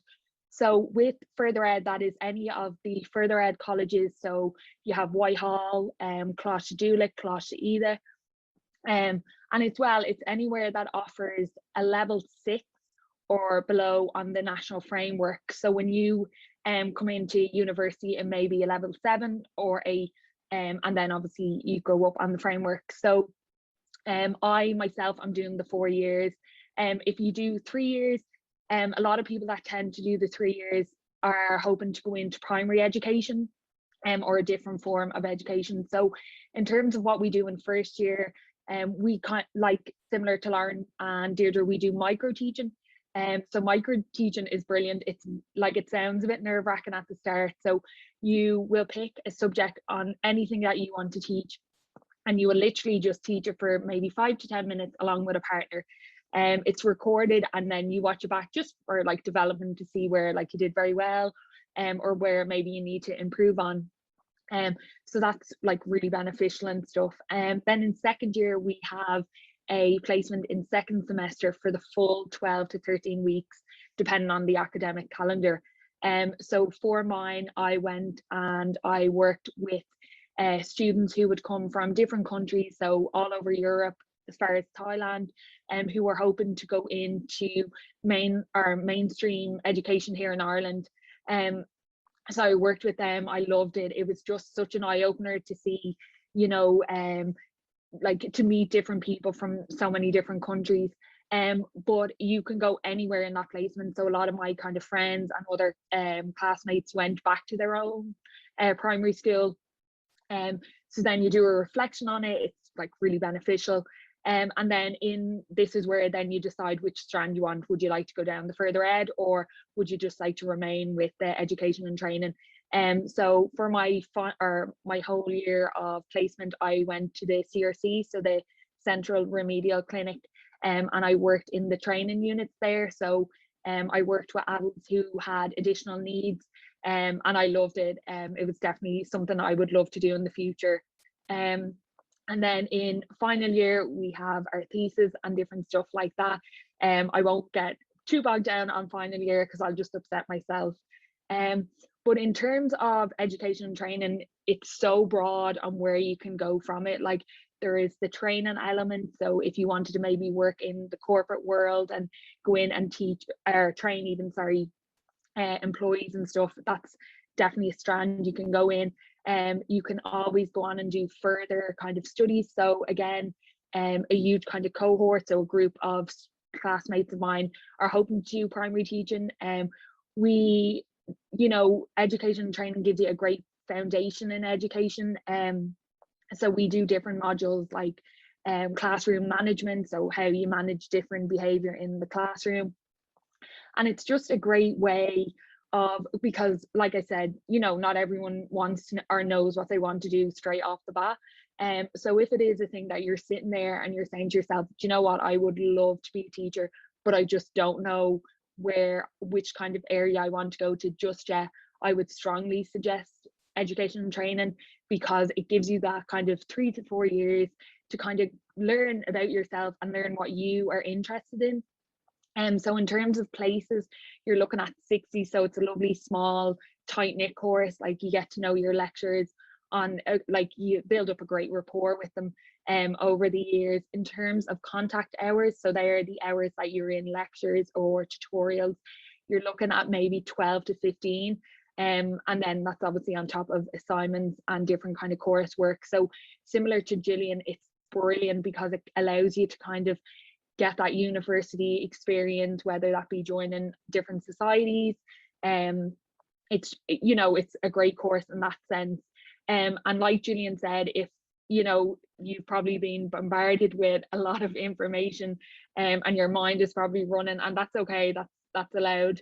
But if you do have any kind of questions, you can obviously fly them into the chat there. But even in the coming days or years, if you want to get in touch through UniBuddy, we are all here to help you and support you with your journey into university. So I will wrap up there before I go on any more rants. That's great. Thank you so much, Olivia. No problem. Thanks, Sinead. We'll let our Institute of Education students stay on the line for just another minute or two. If you do have any questions, please do let them know. But we will move on to our next session, which is about humanities and social sciences in DCU. So I'll just share my screen before we welcome our ambassadors on, because there are actually a good few courses in the School of Humanities and Social Sciences in DCU. So here are a couple of them listed on screen. So we have our School of Communications, which we actually have 2 ambassadors from who are going to tell us specifically about their courses in a couple of minutes. And we also have some language degrees, which we'll actually cover at 1 o'clock today if you're interested in studying languages in college and how that works. And we'll have a particular session about that. We have a Gno Agus Gaelga if you want to do business and Irish all through Irish, or we move over to our School of Law and Government if you are interested in the likes of law, in politics, economics, international relations. We have a lot of different courses that you can do there, and 2 new ones as well in this faculty: Global Challenges and Climate and Environmental Sustainability. We also have a music degree, Jazz and Contemporary Music Performance, which is a great course in DCU, and it actually has a partnership with the University of Berkeley in America. So we have really strong connections there for students who maybe want to go over to America and try and make their mark on the American music scene. And as well as that, we do have various arts degrees in DCU as well. So there are lots of different combinations. The best way to explain it is probably through this table. So if you take DC 009, for example, Humanities, you can pair it with 2 different subjects ticked with a Y in the box below. So whether that's philosophy and English, human development and world theology, various different combinations can go on there. If you move across to the next column, DC 291, Media Studies, study media studies with another subject. So whether that's an international language, with English, or with politics as well, and so on and so forth throughout the table. But for now, I'm going to bring in 2 more of our student ambassadors. So we have Clara Mooney, who is studying communication studies in DCU in her final year. And we also have Kinga Piotrowska, who is studying journalism in DCU. And they are going to tell us a little bit about those courses in particular. Very welcome. Hi, Clara, how are you? Lovely to see you. Hi, Kinga, how are things? Sorry, I'm still in. Zoom still gets me sometimes. Zoom still gets me, don't worry. And I have a million tabs open here at once. But how are you guys keeping? Yeah, well, good. Good. Final year, busy? I'm actually finished. So it's funny kind of looking at like telling everybody about it while being finished. So it'll be able to give another perspective. It's all past tense now for you, Clara. That's amazing. Crazy. Clara, we might let you go first then if you want to chat to us a little bit about communication studies. Perfect. Yeah, I'll just get this up there. Thank you. Yeah. Oh, sorry. Sorry about this. And there we go. Okay, so hi everybody, my name is Clara. I am a final year communications student, very recently finished. And I'll be telling you a bit about the communication studies course, but I'm going to try jump on a couple of the other media courses in DCU, just in case you're looking at this course and you think some of the elements will be for you, but you want to have a look at the other elements of media study courses within the college. So communication studies, I kind of like to describe as like kind of the middle ground between the media courses within DCU. So you have journalism, you have communications, and you have multimedia. Kenya will obviously be talking about journalism a bit later. Multimedia focuses on the more practical elements of the media, where communication studies is a good mix between the two. You cover a lot of the theory-based and practical elements of the course, and it kind of gives you an understanding of media within society and how it affects certain different audiences, which I find really interesting and not something I knew when I came into the course, but it is a very interesting factor. But you also get a good understanding and like a very good skill set of all the main practical areas of the media, and each year you'll do different practical elements. So how would you be suited to communication studies? I always think this is a really interesting one to go into, because if you're kind of thinking this might be something for you, but then these traits are, yes, they are something I would attribute myself to, this is definitely a course you should consider. So the first element I would say is creativity. So with communication studies, as you know, you can communicate in so many different ways, and a lot of the media is trying to find different ways of communicating with audiences, communicating with people, communicating with different groups. So having a creative element on like how to communicate with different people is really important. Good initiative. So I always say with a course like communications, it's quite a low hours course. You only have roughly 10 to 12 hours like study time or like lecture time during the week. So initiative is really important, that you're enhancing your skill set and you're getting involved in as many things as you can, so that when you go out into the world to get a job, you have a big portfolio as well as your degree. You're practicing your practical skills, you're practicing your not so practical skills, like your more theory-based skills, getting involved in things like clubs and societies, getting work experience. But initiative is really important for that. You have to kind of seek out those opportunities and work to what will suit you and what will make your degree like even bigger, like even what will make your like qualifications even more enhanced when you leave college. So interest in the world around you, this is what I was kind of saying earlier. A lot of the course in the theory area is kind of how communications affect different audiences. So this is really important, to have an interest in the world around you and how these types of communications affect different aspects of the world and different aspects of like different cultures and different parts of society. finally, you don't necessarily need media experience. A lot of people I have talked to who are interested in the course say, oh, I've never touched a camera in my life. I hadn't either. You don't need to be a complete tech wizard to go into this course. You'll very much be learning as you go along. But as I said earlier, it's really important that you're practicing your skills and ensuring that those skills stay with you throughout your 3 years. Okay, so one of the best things about doing a media course in DCU is the facilities that we have available. So I'm going to show you now. This is our TV studio. This is one of our many different facilities, which is fantastic because it's exactly like you find a studio in places like RTE. You're already getting that experience while you're in college of how to use the cameras, how to use the light, how to use the sound system. It's really important so that when you go out into a job or out into work experience, you have a general idea of how it works. As well as that, we have Mac labs, which are really important for your editing. So there is 3 Mac labs with about 20 Macs in each, with the big Mac computers. And with those, you have all the Adobe software. The Adobe software is one of the highest editing softwares, like one of the highest standards editing software you'll find, and what most companies use to edit their own professional equipment. So it's really great to get a start on using Adobe from first year in college, so it means you'll be well able to use it by the time you leave. We also have a radio station running exactly like one you'd find in 98 FM, 104, FM 104, and there is DCU FM, which is run by the Media Production Society. It's a full functioning radio station that go live from 9 AM to 9 PM Monday to Friday. So if you think that radio would be something you're interested in, you get a proper experience of how a radio station runs from your first day in college. I've had a radio show every semester from first to second year, and they did it on Twitch this year for like the online element, and it's brilliant experience because you get that experience in presenting, in editing, in like producing your own program, researching your own issues and things like that you want to talk about. It's brilliant experience. We also have a podcasting studio in Henry Gatton building where you'll be doing most of your studies in communications.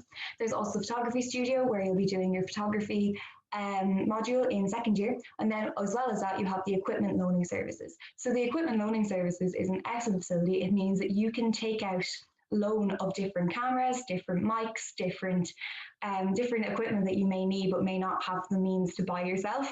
It means you can borrow them for a week or 2 or a day, depending for assignments, or if you want to work on a personal project. It's a really good thing to be able to use, and it means you can have a look at a couple of different types of cameras if you're thinking about buying your own. So this year, obviously, we unfortunately haven't been able to be on campus very much, but we still had access to Adobe, which has been really, really helpful because it means that even though you may not have the same access to cameras and things like that, editing is a hugely important part of media. So it's really important to be able to edit as well. So opportunities in communications. Communications doesn't have a work experience or a placement, which in a way people might think maybe not, that's not necessarily a good thing, but you get so many different opportunities brought in by your lecturers and by your course head. We get emails every couple of months with different opportunities in the media industry that we're able to avail of, which has been absolutely fantastic.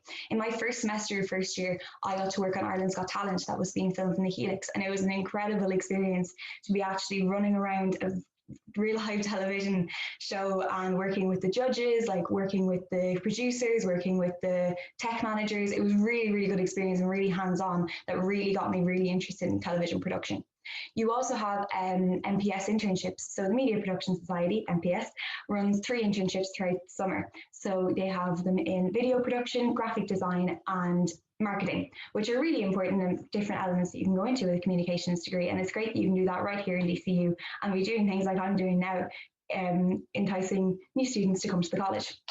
Also, societies are a huge way that you can get involved in enhance your media skills throughout societies as well as your course. So a lot of societies need things like a public relations officer and a brand design officer and video content creators. If you can take the skills that you've learned from your course and put them into societies like that, and the Media Production Society, as I said earlier, has plenty of opportunities and workshops to get involved and use the skills you're learning in your course. The hybrid awards are run by the Media Production Society again. It is a media awards that they run at the end of every year that you can put all the content you created throughout the year up for awards that are judged by media professionals in Ireland from RTE, from News Talk, from TG4, and it's a great way to connect with different people and make connections and make contacts that say when you graduate, if someone gave you an award, you can go back to them and say, hello, I'm actually looking for experience. It's a great way to make those connections because they're really important in the media industry.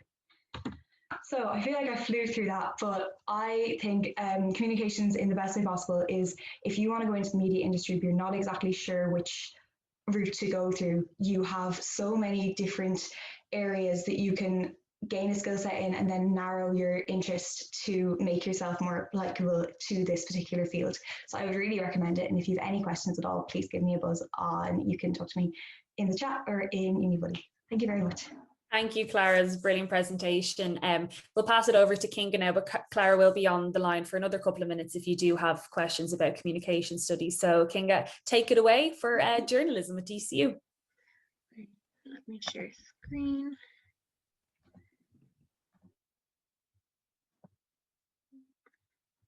One second. There we go.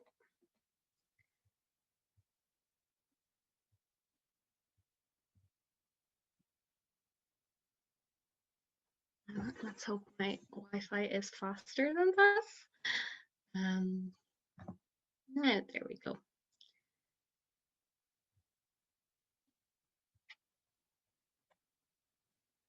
Can you see that okay, Sinead? I can, yes, thank you. Perfect. So hi everyone, my name is Kinga and I am in my final year of journalism. So I'll just go through the basics first. So it's a 3-year degree and it's just on Glasnevin campus. What I loved about it when I kind of read up in 6th year was that it's actually a mix of practical and theory. I kind of went in thinking it was very just writing and theory, and that's kind of what I thought, but actually because the media industry and journalism is really evolving, we have so many different kind of practical modules like radio, video, digital skills, network news, which is learning about how people are consuming news online.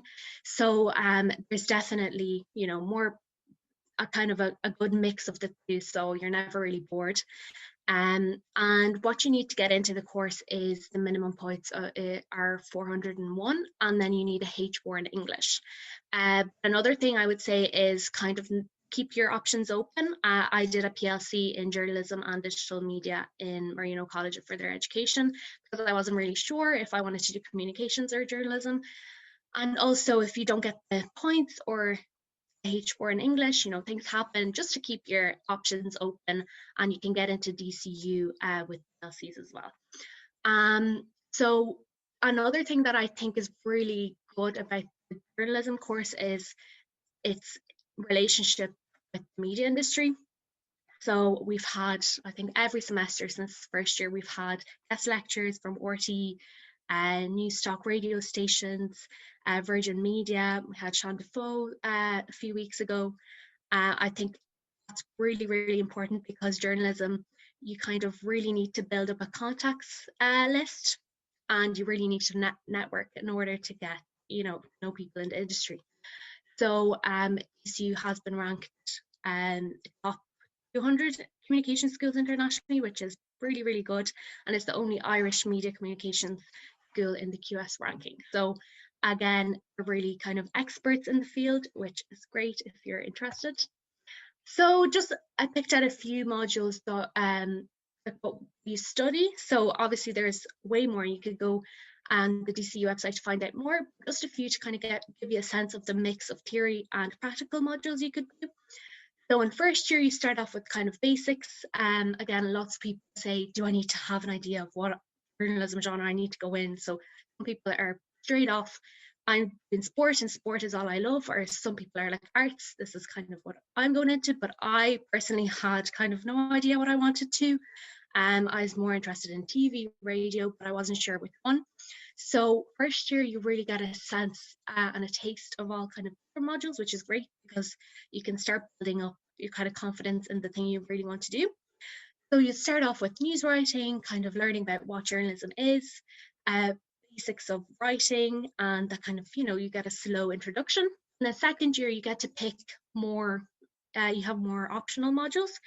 So obviously you still do basics like feature writing and media law, things that you need in the industry. But then you get options such as, let's say you're more into practical things, you can choose photojournalism, or news design, which is designing the layout of magazines and newspapers. Or you could go more into sports or what else? You have climate change modules and stuff like that. So it really depends then on your interests and what you kind of want to have an expertise in. And then in third year, there's really a mix of stuff as well. You get more optional modules. So let's say you're into politics, you can choose the politics and financial journalism module. You also have news days, which is kind of put you in a setting of a newsroom. So let's say from 9 to 5, you would come up with a story, you would contact people, interview them, and then you have a deadline at 5. So again, it's practical and really prepares you for the industry when you leave. And you also have an option to do a portfolio and a project or dissertation. So because the course is so, you know, half theory, half practical, you kind of get the decision to do a dissertation, which is, you know, you write X amount of words, or you can do a project. So let's say I chose to do a documentary because that's something I want to go into in the future. I want to do documentary making. So my project, I decided to do a 20-minute documentary. So it's really good that they give you the option, kind of go with what you're feeling, what you want to have expertise in. Then, of course, a big part of your third year is your intern placement, which is an 8-week work experience. So we've got loads of kind of media organizations that you can choose from. So people have gone to the Irish Times, The Independent, Communicorp, which controls like Spin, Today FM, or you could go into, let's say, Green News, which is a climate change news organization. They have plenty of like different companies that you can choose from, which is great. I got mine in Irish Country magazine, so it's like a lifestyle and women's magazine, because that's something I was interested in. So I'll be starting that in 2 weeks. So it's a really, really good way to kind of put in practice everything you've learned from the theory and really get prepared for what work life will actually be like in journalism. So what kind of things can you be when you finish the course? So I think there's a misconception that, you know, it's hard to get a job in journalism, which is really not the case. I know a lot of people always worry, I'm like, what can I do after it? But there's actually so many opportunities, especially because a lot of journalism is developing online. There's a lot more jobs for online journalism. So you have basic communication skills and you have writing skills, which a lot of companies need, and you can fact check, which is really important today because of fake news and all that stuff. You're the kind of person that can do that really well. So the more obvious ones would be obviously broadcaster, presenter. You could do podcasts, reporter, editor, video journalist, researcher, press officer. But then you could also work in things like marketing and advertising or online media. As I said, there's many different opportunities there. You could work for charities, governments, and public relations, media production. So you could be, you know, producer. So honestly, just kind of I'd really research kind of things you can do after, because there is a lot. So whatever you're interested in, there's always somewhere you can go into. So I'd also really recommend getting involved, especially with journalism degree, you know, practicing the skills and kind of having skills in different genres. So let's say TV, radio, and then writing. So we have the College View, which is DCU's independent student newspaper. This is a really great way to kind of put in, again, skills you're learning in theory into practice. So, you know, if you're interested in arts, you could become the arts editor, or if you're really into news, you could become the news editor. And, you know, that for an employer on a CV, it's so good, but it's also somewhere where you can practice and try out different genres of journalism.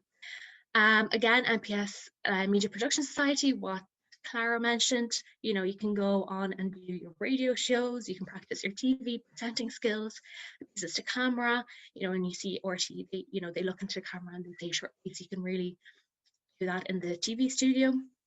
Again, DCU Style has the Look magazine, so if you're more into fashion journalism or lifestyle and beauty, you could become an editor for that or work on a printed issue. I'd really recommend getting involved and kind of looking at things before going into DCU to see what you'd want to get involved in. And that's it for me. Thanks for listening. And if you have any questions about any type of journalism or anything about the course, just send me a message. Thank you so much, Kinga. Such exciting weeks to come for you now doing your interplacement. So I hope that goes really well for you. So Kinga and Clara will stay on the line as normal for another couple of minutes, just in case there are any questions in relation to those courses. So the next session that we're going to run into, will have maybe 10 or 12 minutes of this, is about clubs and societies in DCU, because as many of our ambassadors have mentioned, it's a huge part of college life and will really make for a well-rounded graduate once you leave, if you have had involvement in clubs and societies of some description. So I'm going to bring Rory back into the call. So Rory spoke with us earlier about accounting and finance in DCU, but he's also quite involved in college life outside of the classroom. And we are going to welcome Maeve Fortune into the call as well, who is equally as busy in college life, and Maeve is just finishing off communication studies in DCU, similar to Clara. So I think this should be loading now. Hey Rory, welcome back. Thanks. Did you do much in between the hour break you had? Oh, flat out, definitely. No, actually breakfast. I didn't realize how hungry I was, but yeah, so shower, breakfast, we're good to go. Work up an appetite, that's it. And I think Maeve is just joining us now. Hey Maeve, how are you? Hi. Sorry, my computer is literally a piece of cardboard sometimes. No, that's okay. So we have about 10 minutes now to chat a bit about clubs and societies. I'm not sure if you guys have anything prepared or if you'd just rather kind of talk about it. It's up to you. Yeah, well, I have slides, but we can talk about it either, or whatever way you want to do it. Yeah, Maeve, do you want to start off maybe if you can share some slides and we can hear about your involvement in college life? That'd be great. Thank you. Yeah.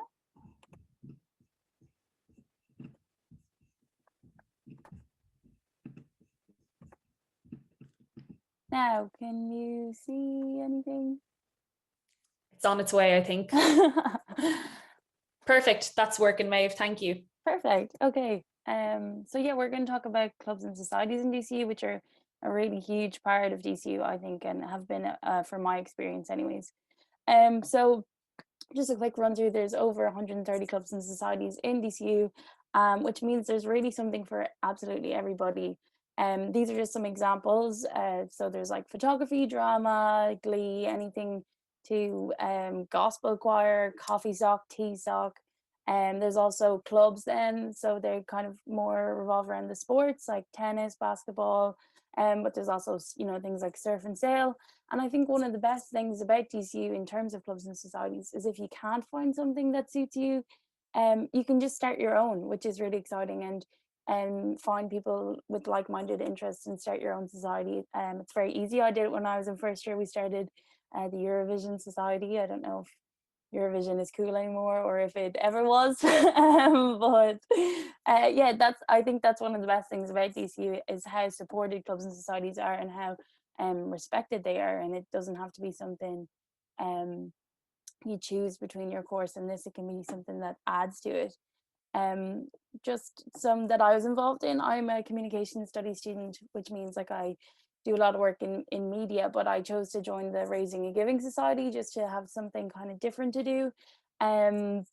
It's like works with different charities in the area and giving back to the community, but through really fun ways as well. So we did a white collar boxing where people trained for weeks and learned how to box and then fought each other for charity, for money. We also did a stand-up comedy night. There's pole dancing, and you know, we ran around campus in our underwear. Like they're really fun ways to raise money for really important charities and social projects within the greater DCU area. Then the Media Production Society, Kinga just mentioned, and I'm sure Clara mentioned before.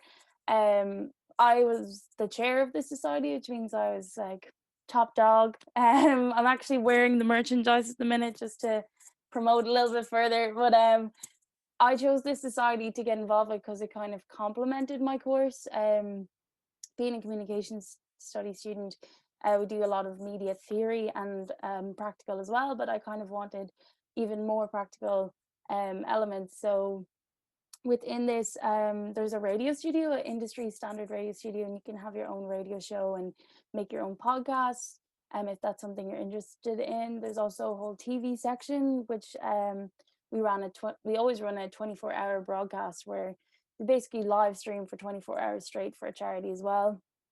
Also, we make YouTube videos. We can write for the blog if you're interested in writing, like Kinga mentioned earlier as well. And yeah, this is just one that I personally fell into and absolutely fell in love with, really. And I think I kind of account a lot of my greatest memories in DCU and my friends in DCU down to my time in societies. And I think if you do come to DCU, it's definitely something to look into, and even to look into now. I know it might be a bit early, but I had my eye on this society from when I was in 5th year, and I knew by the time I got to DCU that I was going to be a part of it. I didn't realize it would take over my life as much as it has, but I definitely don't regret it. And then I just have why join clubs and societies? Well, the real question is why not?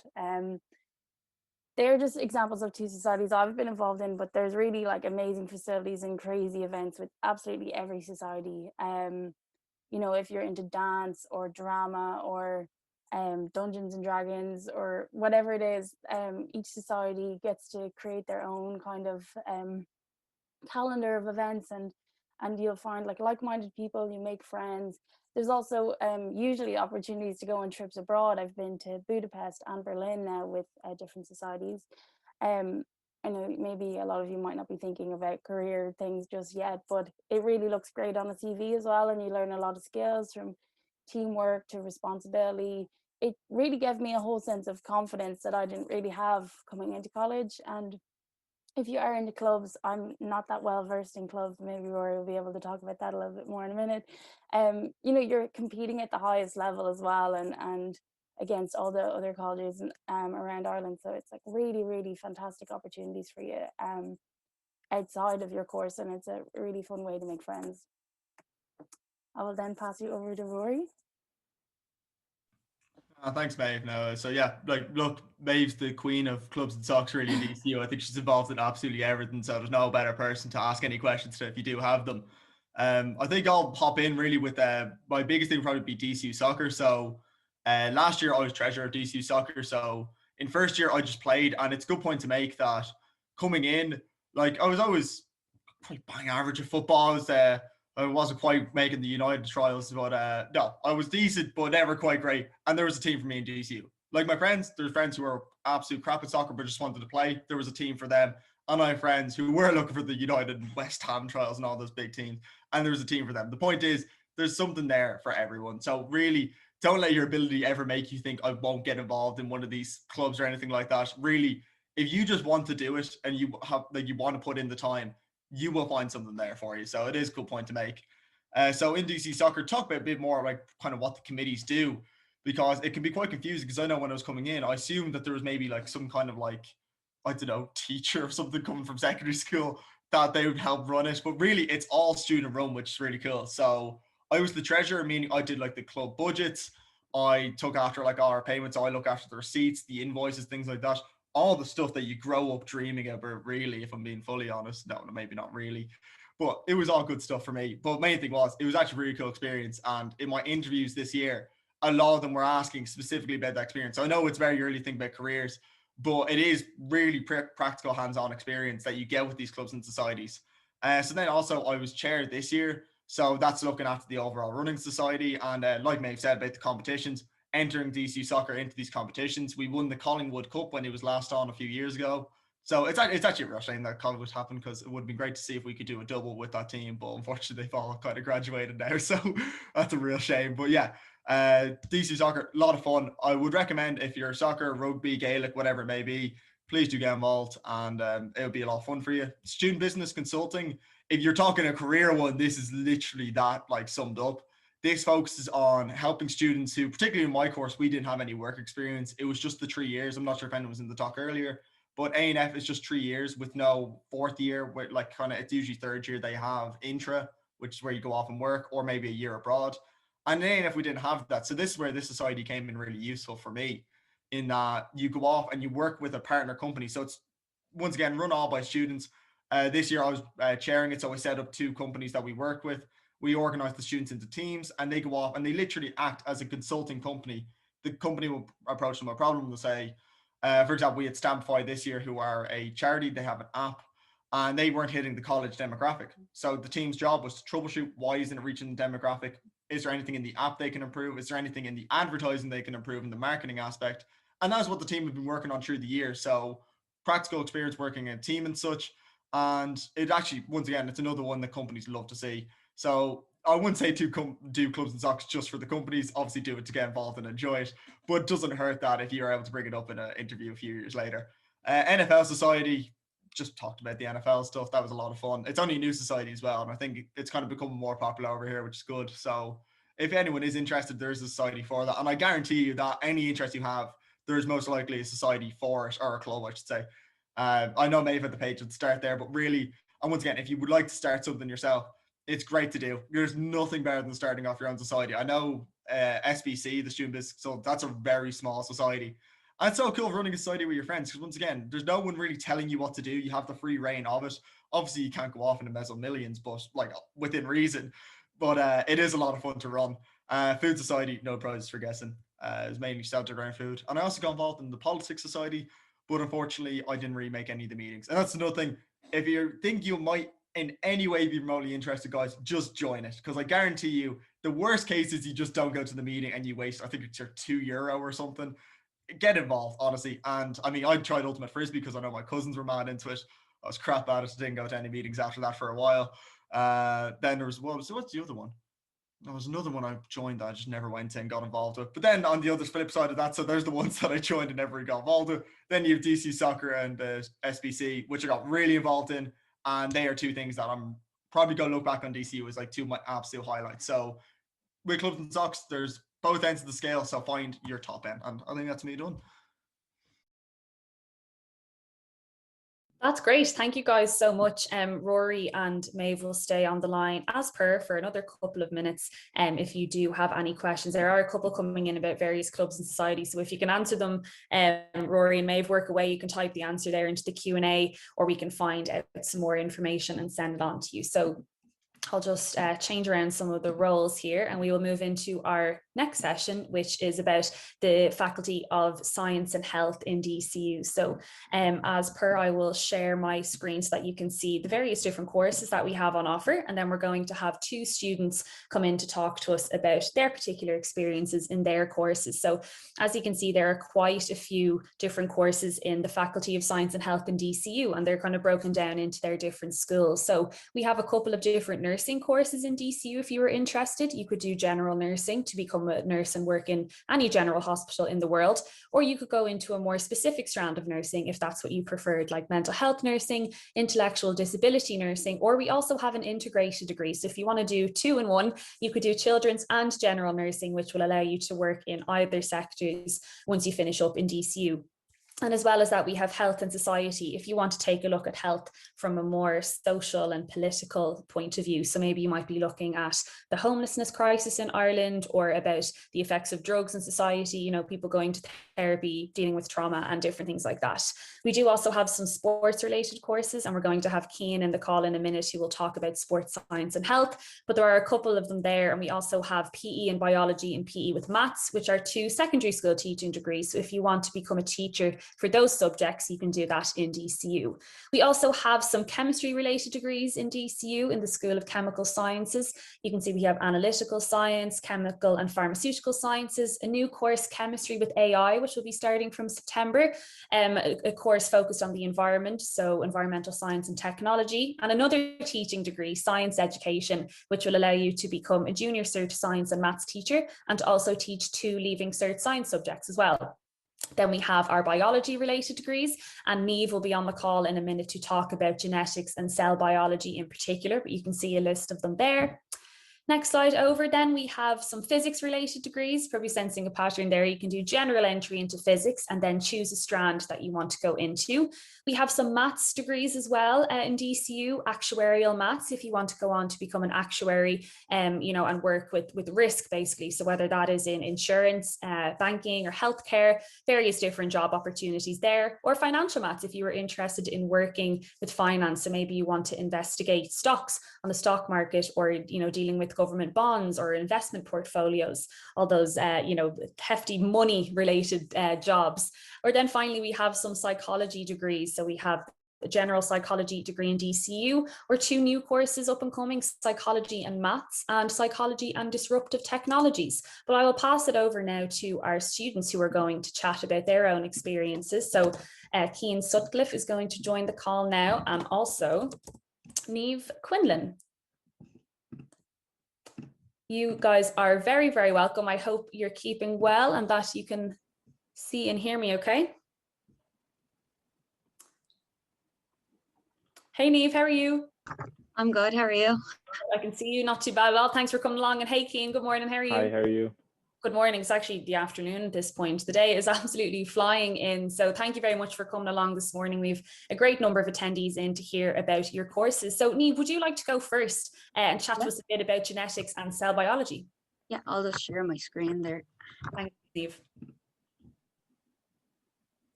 So I'll start now. So I'm going to be talking today about why you should study science at DCU. I'm Niamh Quinlan. I'm a second-year genetics and cell biology student.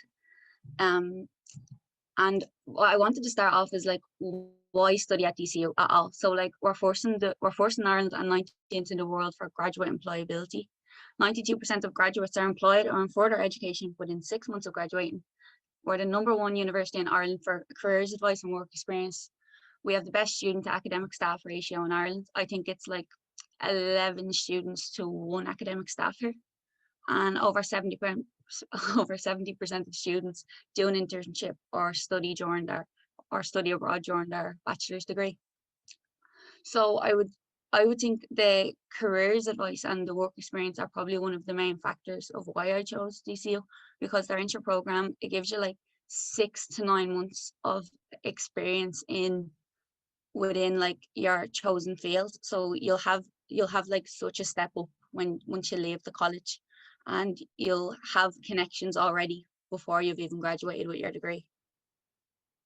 And genetics and cell biology. So first year, every science course will be doing general science. So you'll be in with the prospective teachers, you'll be in with the physicists, you'll be in with the chemistry people. I think we're in the like top 200 in the world for chemistry right now. I think for 2021 we were assigned that. And the general science I thought was very helpful to me because I am absolutely rubbish at chemistry. Like I was shocked that I was better at physics than chemistry because it just does not go into my brain whatsoever. But with the general science course, you're doing the labs for biology, chemistry, and physics. You're going to the classes, they're connecting it to the labs. You're really getting your full scope of the subjects. So I found that really reassuring as someone who only did biology during my secondary school experience.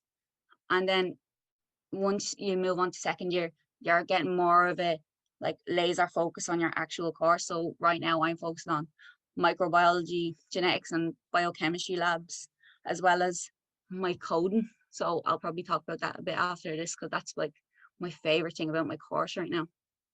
And yeah, like a lot of like the biology courses will be still over Lincoln even in second year, so you won't completely lose all your friends on first year because you really blend in with everyone in first year. All the science courses are together, we're all mingling, we're all arguing over who's the best course, which obviously genetics and cell biology. And in third year we actually do intro, so this obviously is the biggest like attraction to DCU. So 6 to 9 months of an internship.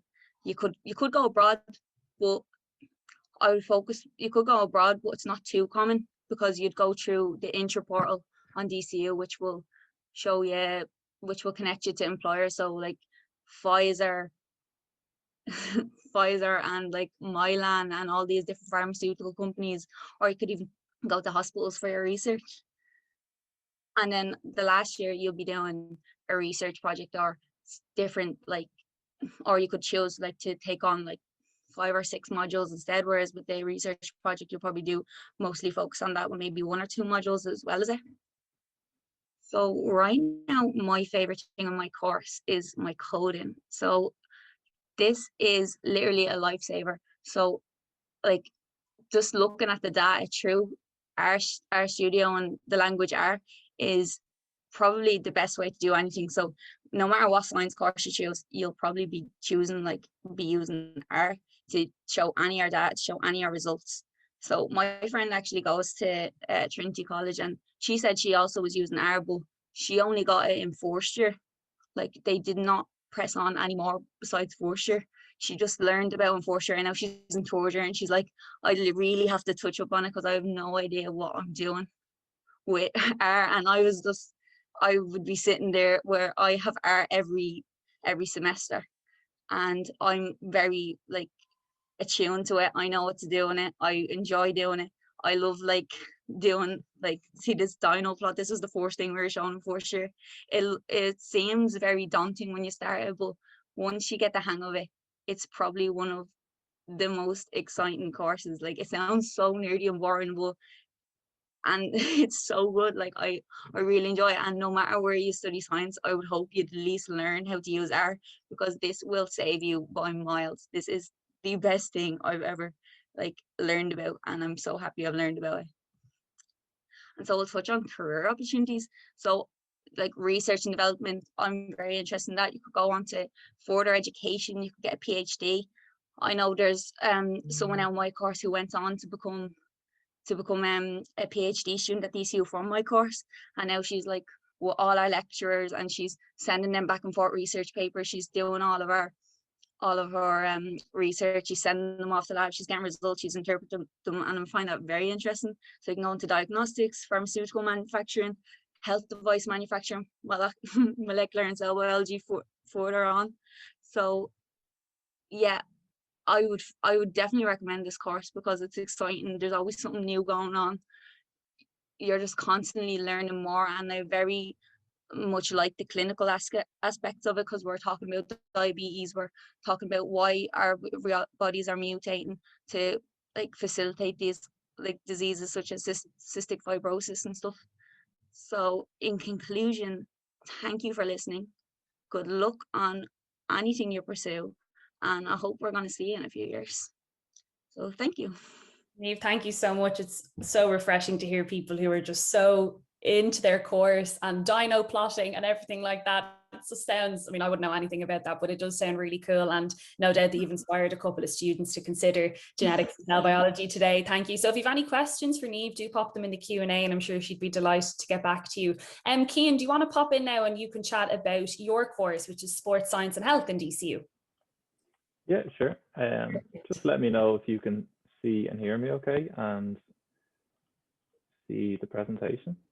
Yeah, that's perfect, Cian. Work away. Right. Thanks. That's not a presenter view, is it? It's in the full view? Full view, yeah. Yeah, great. Thank you. So my name's Cian. Obviously, I'm going to talk to you about the Sports Science and Health degree. So that's the course code there. You can look that up on Qualifax or anything to get more information. It's DC202. So I'm going to take a little bit of a different approach. So the likes of the points, the numbers of people on the course, the modules, they're all online. So just to save me a bit of time and get more information in on what's not readily available, I'm only going to cover what you might come across, what you won't come across online. So why would you study sports science and health? So it's really if you enjoy the science behind the likes of exercise and health, and if you really want to improve the health and fitness of either yourself or also of others. So I'll speak a little bit more about the misconceptions about it later on, but definitely you have to enjoy the aspect of health and fitness as a whole. That should be fairly self-explanatory. But also to provide more specific and accurate information to people. So this is probably more evident than ever before, even since I started. So sorry, I forgot to introduce myself. I'm actually a final year. I'm just about to finish my degree now in the next 2 days. So looking back on it, even since I came in, there's a whole lot of misinformation spread out there.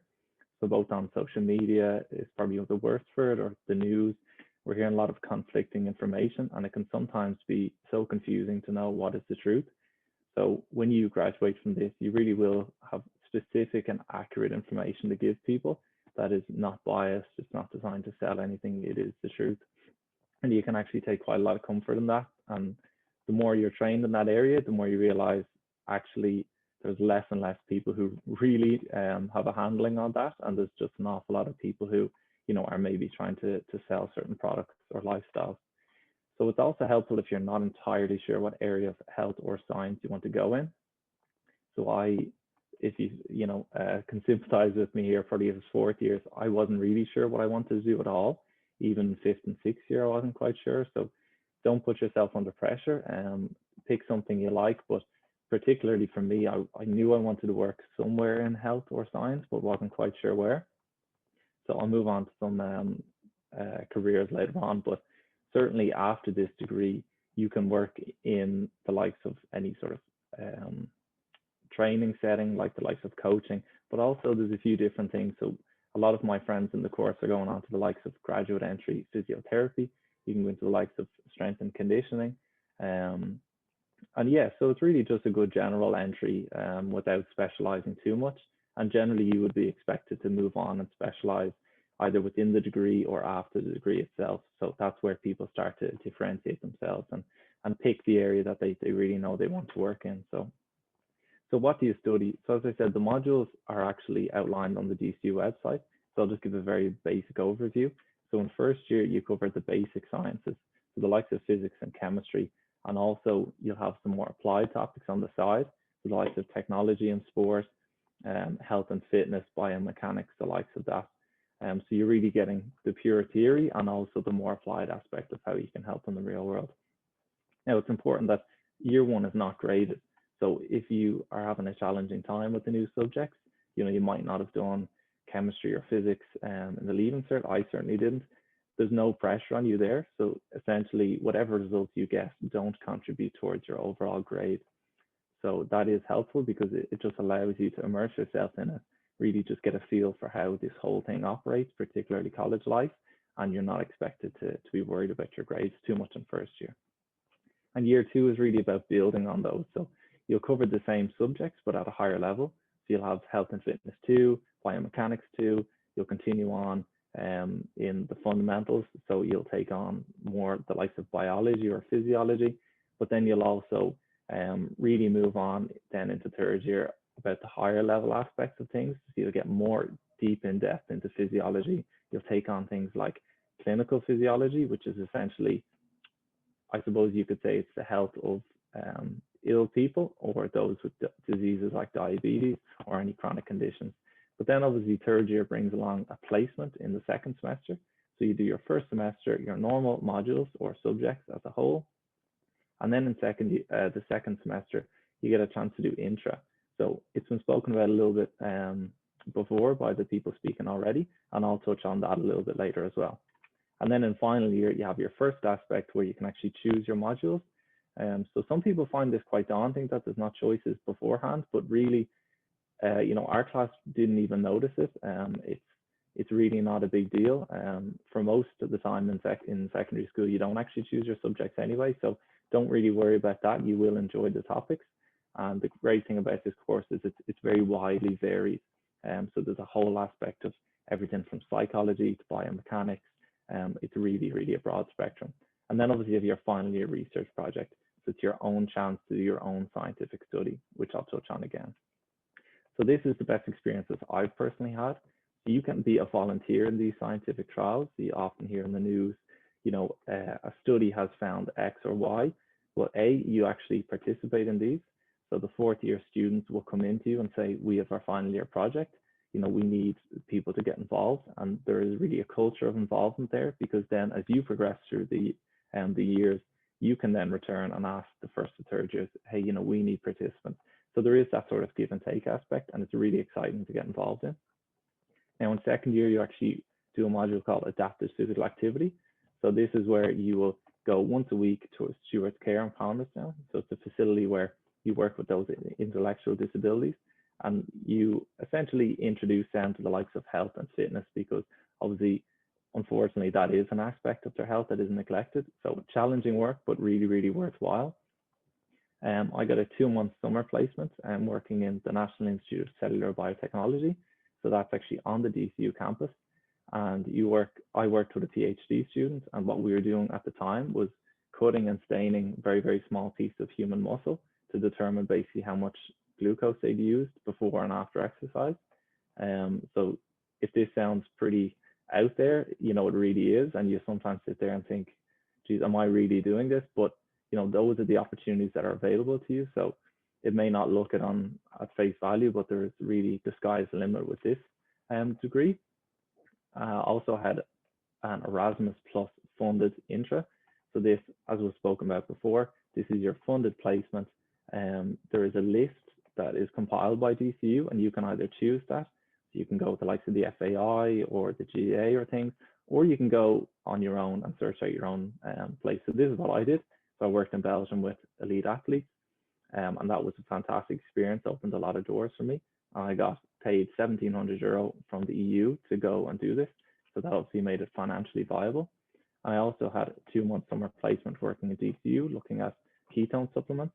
And that was again paid by a crowd in the UK. So that's the UK Physiological Society.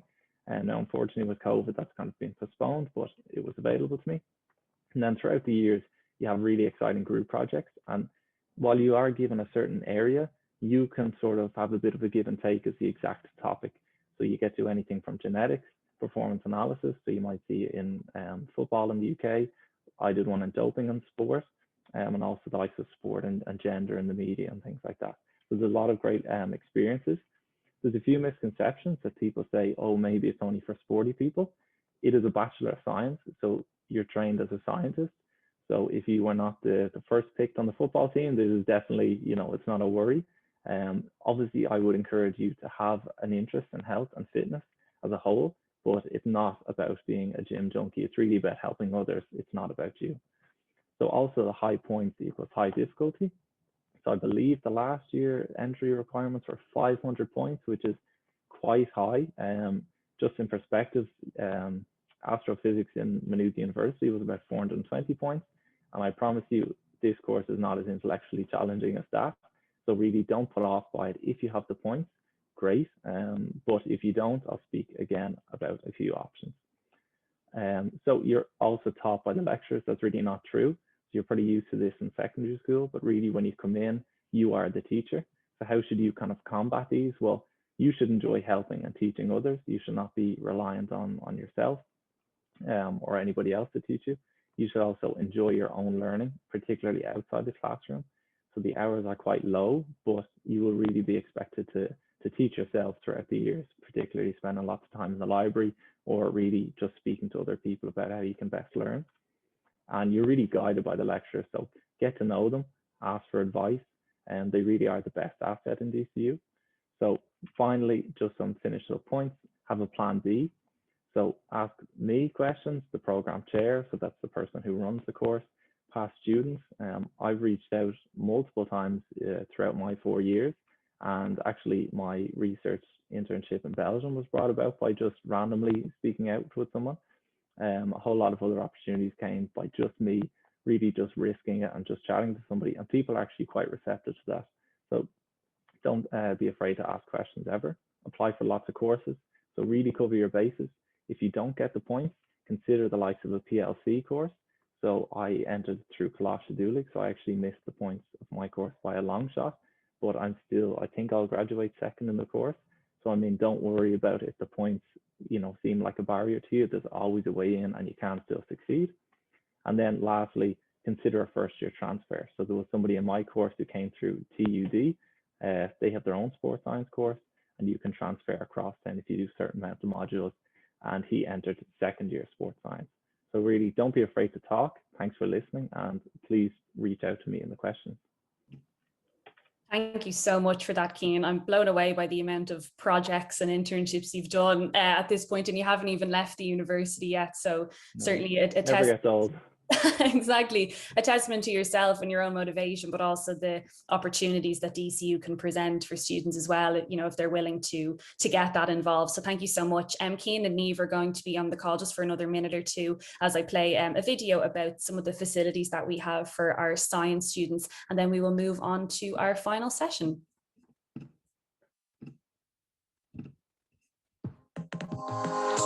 Welcome to the School of Biotechnology here at DCU, located in the Lonsdale building, which is sometimes called the X Block. Here you'll find teaching and research labs, lecture halls and classrooms, and our recently opened microbial bioprocessing facility. We specialise in the study of genetics, biochemistry, microbiology, immunology, virology, molecular cell biology, and bioprocess engineering. The school has a great reputation with a really high employment rate after graduation. Let's have a look around. All teaching labs are open and have full AV capacity for hybrid learning. XG51 is the main teaching lab for first and second year students. It is fully equipped for basic biology, biochemistry, and microbiology practicums. XG52 and 54 are smaller conjoined labs used for more focused training of third and fourth year students in advanced cell and molecular biology techniques like PCR and gene cloning. As part of your degree, you'll get the chance to work in the microbial bioprocessing facility. Here you'll study and create new innovations in food, agri-food and drug production. It is the experimental centerpiece of the biotechnology degree. Now let's move on to the School of Chemical Sciences, one of the most successful chemistry schools in Ireland. The school specialises in environmental, analytical, chemical and pharmaceutical sciences.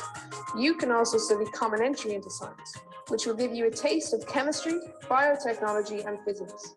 At the end of first year, you get to choose what subject to specialise in. First year chemistry students benefit from our modern and spacious teaching labs, including our chemistry laboratory, which recently won an Education Laboratory of the Year award. Here, you'll spend time each week developing a range of lab skills while conducting a variety of exciting experiments.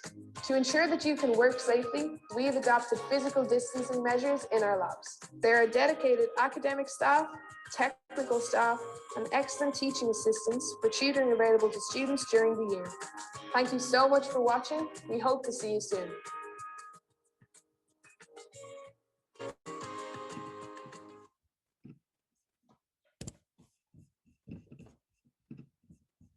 So that was just a nice short video there about some of our facilities we have in the Faculty of Science and Health. So as we move on to our final session today, I'm delighted to bring in Conor McCarthy to the call and also Alva Healy. And both Conor and Alva study degrees in DCU that require a language element. So Alva is studying joint honours with Spanish and Conor is studying international business with Spanish. So they're going to tell us a little bit about their courses, but from a language perspective, so that you can gain some insight into what it's like to actually study a language at third level. So this should be working for you guys. I see Alva there. I see Conor. Good morning or good afternoon. How are you both? Really good, thank you. Great, thank you so much, especially for waiting around, being the final session of the day, but sometimes we save the best to last, isn't that right? So thank you very much for coming along. As always, for our people attending the call, if you do have any questions at all, please throw them in the Q&A and our students would be delighted to get back. So I don't mind who goes first. Alva, would you like to step in about your course and what it's like? I'm going to share my screen. Hopefully this works. Okay, can you see me okay? I can, thank you, Alva. Great.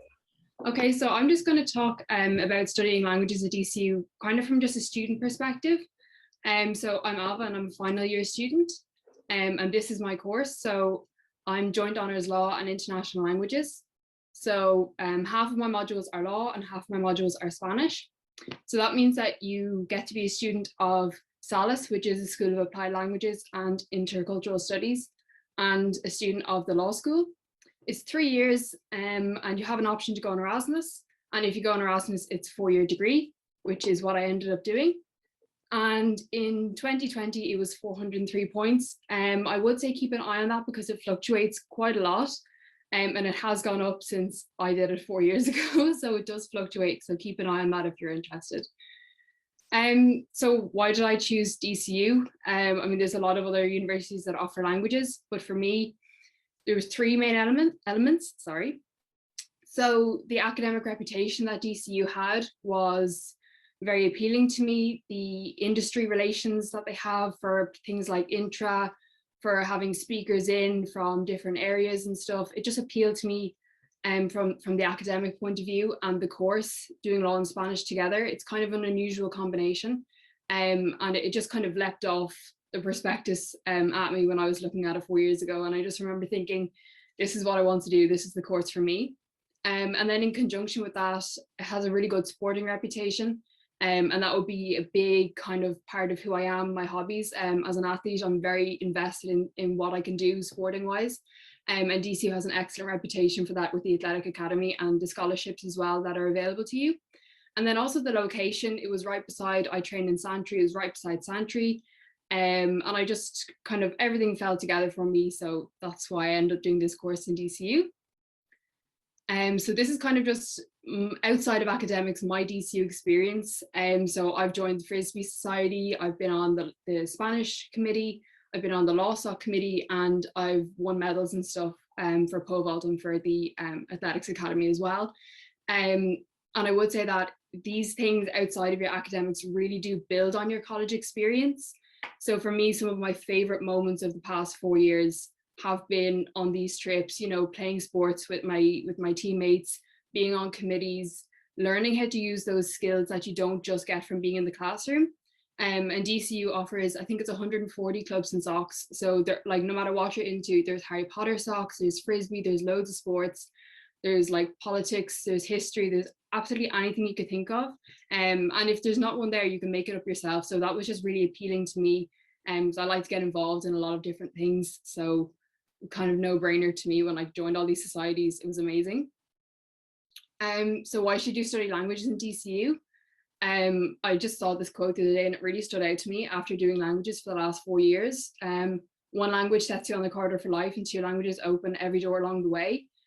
And that just kind of struck me because I've been doing like interviews for law firms and things like that. And often the first question they'll ask me is, tell me about Spanish. Tell me about your year abroad. Like, how did you come? Why did you choose languages? Because it's different. It makes you stand out. And it really helps with your legal studies or whatever else you do it in conjunction with. Just helps you to get a broader mindset for things. And yeah, I just, some things there I have down at the bottom. It's not like doing languages in secondary school. You know, you're not doing worksheets. You're not really, you know, just doing material from a book. You're really using your language to engage in contemporary world issues. So a lot of the modules I would have done this year were like history, politics, cultural studies. We did translation, like Latin American studies, all of these different things. And by the time you get to 4th year, you don't even realize you're using your language. You're just talking about these topics and it just flows so naturally for you. And it's kind of like an amazing feeling after all these years. So like, oh, the language is just so second nature to you. And then I just have at the bottom there some of the assessments. You know, you're not always sitting in an exam hall writing a paper.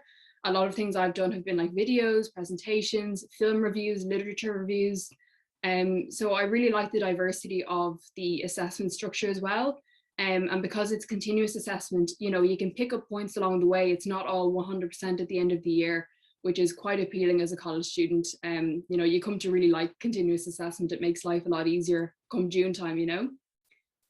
And then obviously I've mentioned Erasmus, which I did in my 3rd year. I went to Alicante in Spain, and I was there from September until, unfortunately, COVID brought me back in March last year. And Erasmus is, you know, kind of a once in a lifetime experience. As soon as I accepted my course in DCU in 1st year, I knew I wanted to do Erasmus. I knew that studying a language, you really do have to live in the country that you're studying the language of, just to kind of immerse yourself. And my fluency, you know, it just went up exponentially after doing Erasmus. You get so much more comfortable using your language. And then apart from the academics of all of that, you just get to meet students from all over the world. You get to just have life experiences, get outside your comfort zone, really stretch yourself, become independent, travel, you know, and I don't just mean from here to Spain, you know, you can travel within Spain. I went on so many weekend trips. And it really did, it was probably one of the highlights of my overall DCU experience, was really going on Erasmus and pushing myself outside my comfort zone. And as I said, like, it stands to you, no matter what you end up doing after your college degree, everyone will ask you on an interview about your Erasmus and about your language studies. So I really couldn't recommend it more than I am. I mean, it was great. And here's just some pictures of my Erasmus. So, you know, I was on campus, I was traveling around all the different like pueblos or villages around Alicante. And then I embraced like the cultures. We went to Carnival, which is a huge Spanish festival where everyone goes out on the street and you like wear masks and dress up and everything. So it really does become your second home. And yeah, I mean, I don't know what else to say other than I was living in Spain on the beach, and you know, my Spanish improved so much for it. And then kind of on careers, just to touch on that, it's really open. Doing a joint honors degree opens so many doors for you. It really is what you make of it. So for me, as I said, like I study law and Spanish, and I will be pursuing law as a career, but the Spanish, I have no doubt, has helped me to get to where I am. In just adding diversity to the degree and to what you can bring to, you know, the other subject that you're studying. You know, and you can go on and do teaching, you can do translation, you can go into like a business degree and end up in working in like global business or marketing. Any of these things, like it really is what you make of it. And it's fairly open that way. And that's kind of all I have on this. And the link there below is just the joint honors course. Like I said, all the information that you want on course structure and module specifics are there. And I will just say that it is 15 to 16 hours a week of lecture time, which does give you a lot of time to do your own independent study and work on your languages. Because it is what you put into it outside of the classroom hours that make a difference when you're studying a language. So yeah, that's all for me from studying a language. Thank you, Alva. That was very inspiring, and I'm sure lots of students are thinking, okay, maybe I will consider French, German, Spanish, or whatever they're doing in school, and potentially carry on into third level. Thank you so much for that. So Connor, if you want to come in next and you can give your 2 cents about your time in DCU. Yeah, no problem. I'll just share the screen now.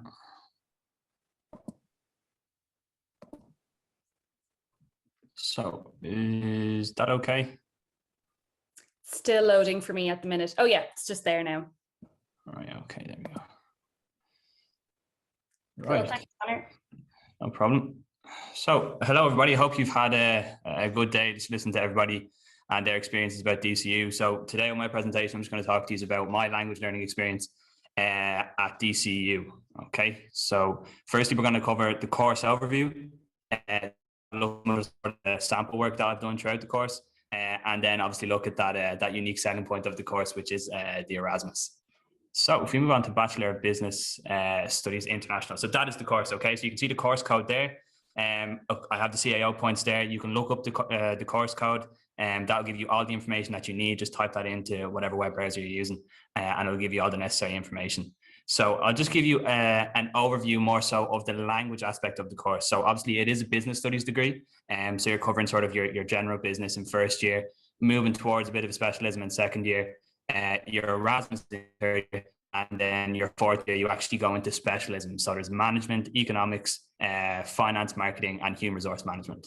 So if we have a look at the language course overview, so just first of all is the amazing teachers. Now I actually can't stress enough how amazing the Spanish teachers have been. Just with all of the pandemic and COVID coming in, they were so quick to integrate that sort of amazing content that they always bring to the class, bring it in an online sense. So it's lessons like that I was looking forward to every week. And we would sit there obviously with our cameras on. I know that's a bit of something that might be annoying for some people, but it's really good. You form such a good bond with the teachers. And they just bring in such topical information. They spend hours in their free time researching stuff that's really interesting to us and that we can use on sort of an everyday basis. So if we move on to the classes, they're completely through Spanish. Okay, so in my secondary school experience, my teacher did try and do the Spanish classes completely through the language, but obviously depending on the varying levels that were in the class, that might have been possible at the time, but these are all through Spanish. Okay, so it does depend on what level you're doing. So when you come into this course, sort of Business Studies International, you can choose beginner Spanish. So beginner Spanish is someone who just wants to take it up completely, or maybe didn't have that good of an experience in secondary school. They want to sort of revise the basics. And then intermediate, so that's what I went with. So I really loved Spanish in secondary school. So intermediate Spanish was more of a higher level, and you sort of kick on from there. I know it can be daunting if maybe you haven't dealt with it. Classes completely through a language. Maybe if you've been to the Gaeltacht, you might have some experience with that. But trust me, after a week or two, everyone is in the same boat, and your language comes up to a standard that you actually never thought would be possible. So just some of the content that we cover. it's Spanish history and culture. So you get to learn all about the history. It has such a rich history and so many things of importance that have actually shaped the way Spain is today. And then culture, that is something that really plays a crucial part in your experience in Erasmus. You know how to interact, you know the practices, you know the sort of day-to-day of how people sort of go out through their working day or sort of socialize with people. And then we have the business vocabulary and scenario. So that's sort of what's specific to this degree. So you deal with actual project scenarios. You're given cases where you have to create companies, where you have to provide recommendations. At the moment, I understand that that can be something that is a bit, I don't know, a bit hard to imagine, because in secondary school, you're obviously focusing on the basics. Grammar, that is a huge part of the course in third level. You go into a lot of detail. But this is something that I love about the course, is how it's so focused on business and how you can actually bring that learning into a professional sort of office environment. But yeah, so just in terms of the job opportunities, they have what you'd expect from a business degree. So you have marketing, management, human resources, finance, and economics. But because of that Spanish aspect, you're brought into a whole new job market. So you have international jobs. So you can apply for jobs in Spain, in Latin America, wherever you feel. And as we know, sort of applying for jobs today, second languages are becoming nearly a basic requirement. So it is something to go to really consider coming to DCU and working with the Salas Language School, because the sort of content and the teachers that they have is just absolutely outstanding. So if we move on to courseware, so this one was actually one of my favorite projects. So this was in second year, and we were tasked with creating a struggling company. So rather than dealing with the whole, create this ideal business, sort of have your product, have your product developed. This was something where we had to create a company where everything was wrong. There was conflict, there was horrible situations, and we had to come up with recommendations. So you actually get to practice your Spanish in terms of a conflict sense. And I found that really stood to me in my Erasmus. When we worked with actual Spanish people on projects, if you had an issue with them or difficulties, I already had that vocabulary, and that's something that the language school really brings, is preparing you for that sort of interaction with native people. So moving on, like Alba said, the film reviews, that's sort of a concept that I really enjoyed. So it's not just writing your essays, it's not just learning off paragraphs and saying them again. You actually get to take time out of your week and watch these really interesting films and write reviews on them, and sort of analyze them in depth and what they mean in terms of a Spanish context. And then moving on to the final one. So this was something we actually did in our fourth year. So we did a course portfolio with a Spanish university. So we worked with the University of Leon, and we created a portfolio around environmental issues and how sort of the corporate aspect comes into play when we discuss those issues. So interacting with native Spanish speakers from University of Leon, they practice their English, you practice your Spanish, and it's just amazing. So we still keep in contact with them, the group that we had. They're so eager to learn English and obviously help us with our Spanish. And it's just an amazing experience. And that's really something that I want to highlight with the Salas Language School, is the connections that they have. So from two of our teachers, they were doing research with this University of Leon, and we wouldn't have had that opportunity otherwise.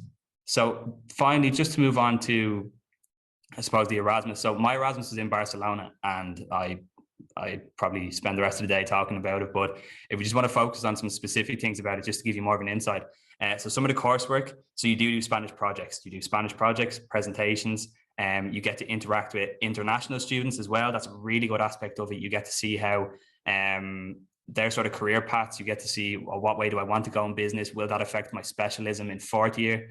And you also get to interact with native Spanish speakers. So for example, here we have a strategic analysis of Walmart. And at the moment, I know in secondary school, I never would have thought that I would have been able to do that. But it's one of the most rewarding experiences when you actually get up and present that in front of a crowd of native Spanish people. And then moving on to sort of the travel opportunities. So this is a picture just taken of Madrid. So with the Erasmus, you have there is societies in some of these universities, and they arrange these different journeys. You get them at a fraction of the cost because there's so many people going to these cities. You have just such a good connected network or transport network in Europe, which is just amazing. Like, you literally can get to see everything. And that was one of the things that I loved about Erasmus, just how you could travel. So although I did have to come home after, I think, 6 months, it was without a doubt the most amazing experience in my life. And then just the end, meet new people. So I actually got involved with Barcelona football team over there. So no matter where you go on your Erasmus, you will find people that are in the same situation as you. You'll find people who have found these maybe societies or, I don't know, clubs or teams that will allow you to sort of flourish and use them to sort of bring yourself on. And just something that I haven't mentioned here, it is just in terms of learning the language. You can always just go online to the platform. So something that I did was language exchanges. You can just go online, advertise yourself saying, look, I'm in Barcelona, I want to practice my Spanish for English. And there's hundreds of people there. Like, you actually don't realize how many people in Spain want to practice their English. And it's a real cost efficient way, a really good way of developing your Spanish while you're there so that you can come back better than ever. So yeah, just thank you for your attention. So as the guys said in the chat, just if you want to contact me through Unibuddy, and that's my email there. I also have a lot of just connections with other guys in the international business studies area. So there's different languages like French, Japanese, German. If you're interested in getting to know any more about those languages, I know mine was particularly focused on Spanish. But if you're interested in getting to know any more of those languages, just shoot me an email or a text on Unibuddy, and we can try and arrange something to have them talk to you. Thanks very much. Connor, thank you very much for that. Again, another really interesting presentation. I particularly liked that module you did where it was a struggling company. That I found that really interesting. That was quite good. So Alva and Connor will be around for another 2 minutes if anyone does want to ask any additional questions before we finish up. But that does bring to an end our TY Virtual Open Day for 2021. A huge thank you to everyone who has attended this morning, all of the teachers, guidance counsellors and TY students, of course, who listened in today. A huge thank you to our students and our student ambassadors who took the time out of their busy final years or you know, prep for exams to speak with us this morning. Always really appreciative of your time and effort and your knowledge and your experiences in DCU. And of course, my colleagues as well who are on the call helping to answer our questions. So we will send around a form to all of the schools at the end of the day. If you do want to enter our competition to win a hoodie, if you could spot and decipher 5+ emojis throughout the day. And thank you very much for that. So we will leave you with our campus tour video again for those of you who maybe missed it this morning and want to see what the 3 academic campuses in DCU look like. So we are always around to answer any questions. You can contact me in my email, sinead.mccrohan@dcu.ie, or indeed studenthelp@dcu.ie, which is a general inbox for any queries in relation to DCU. So thank you very much to everyone who attended. Stay safe and we hope to see you in DCU soon.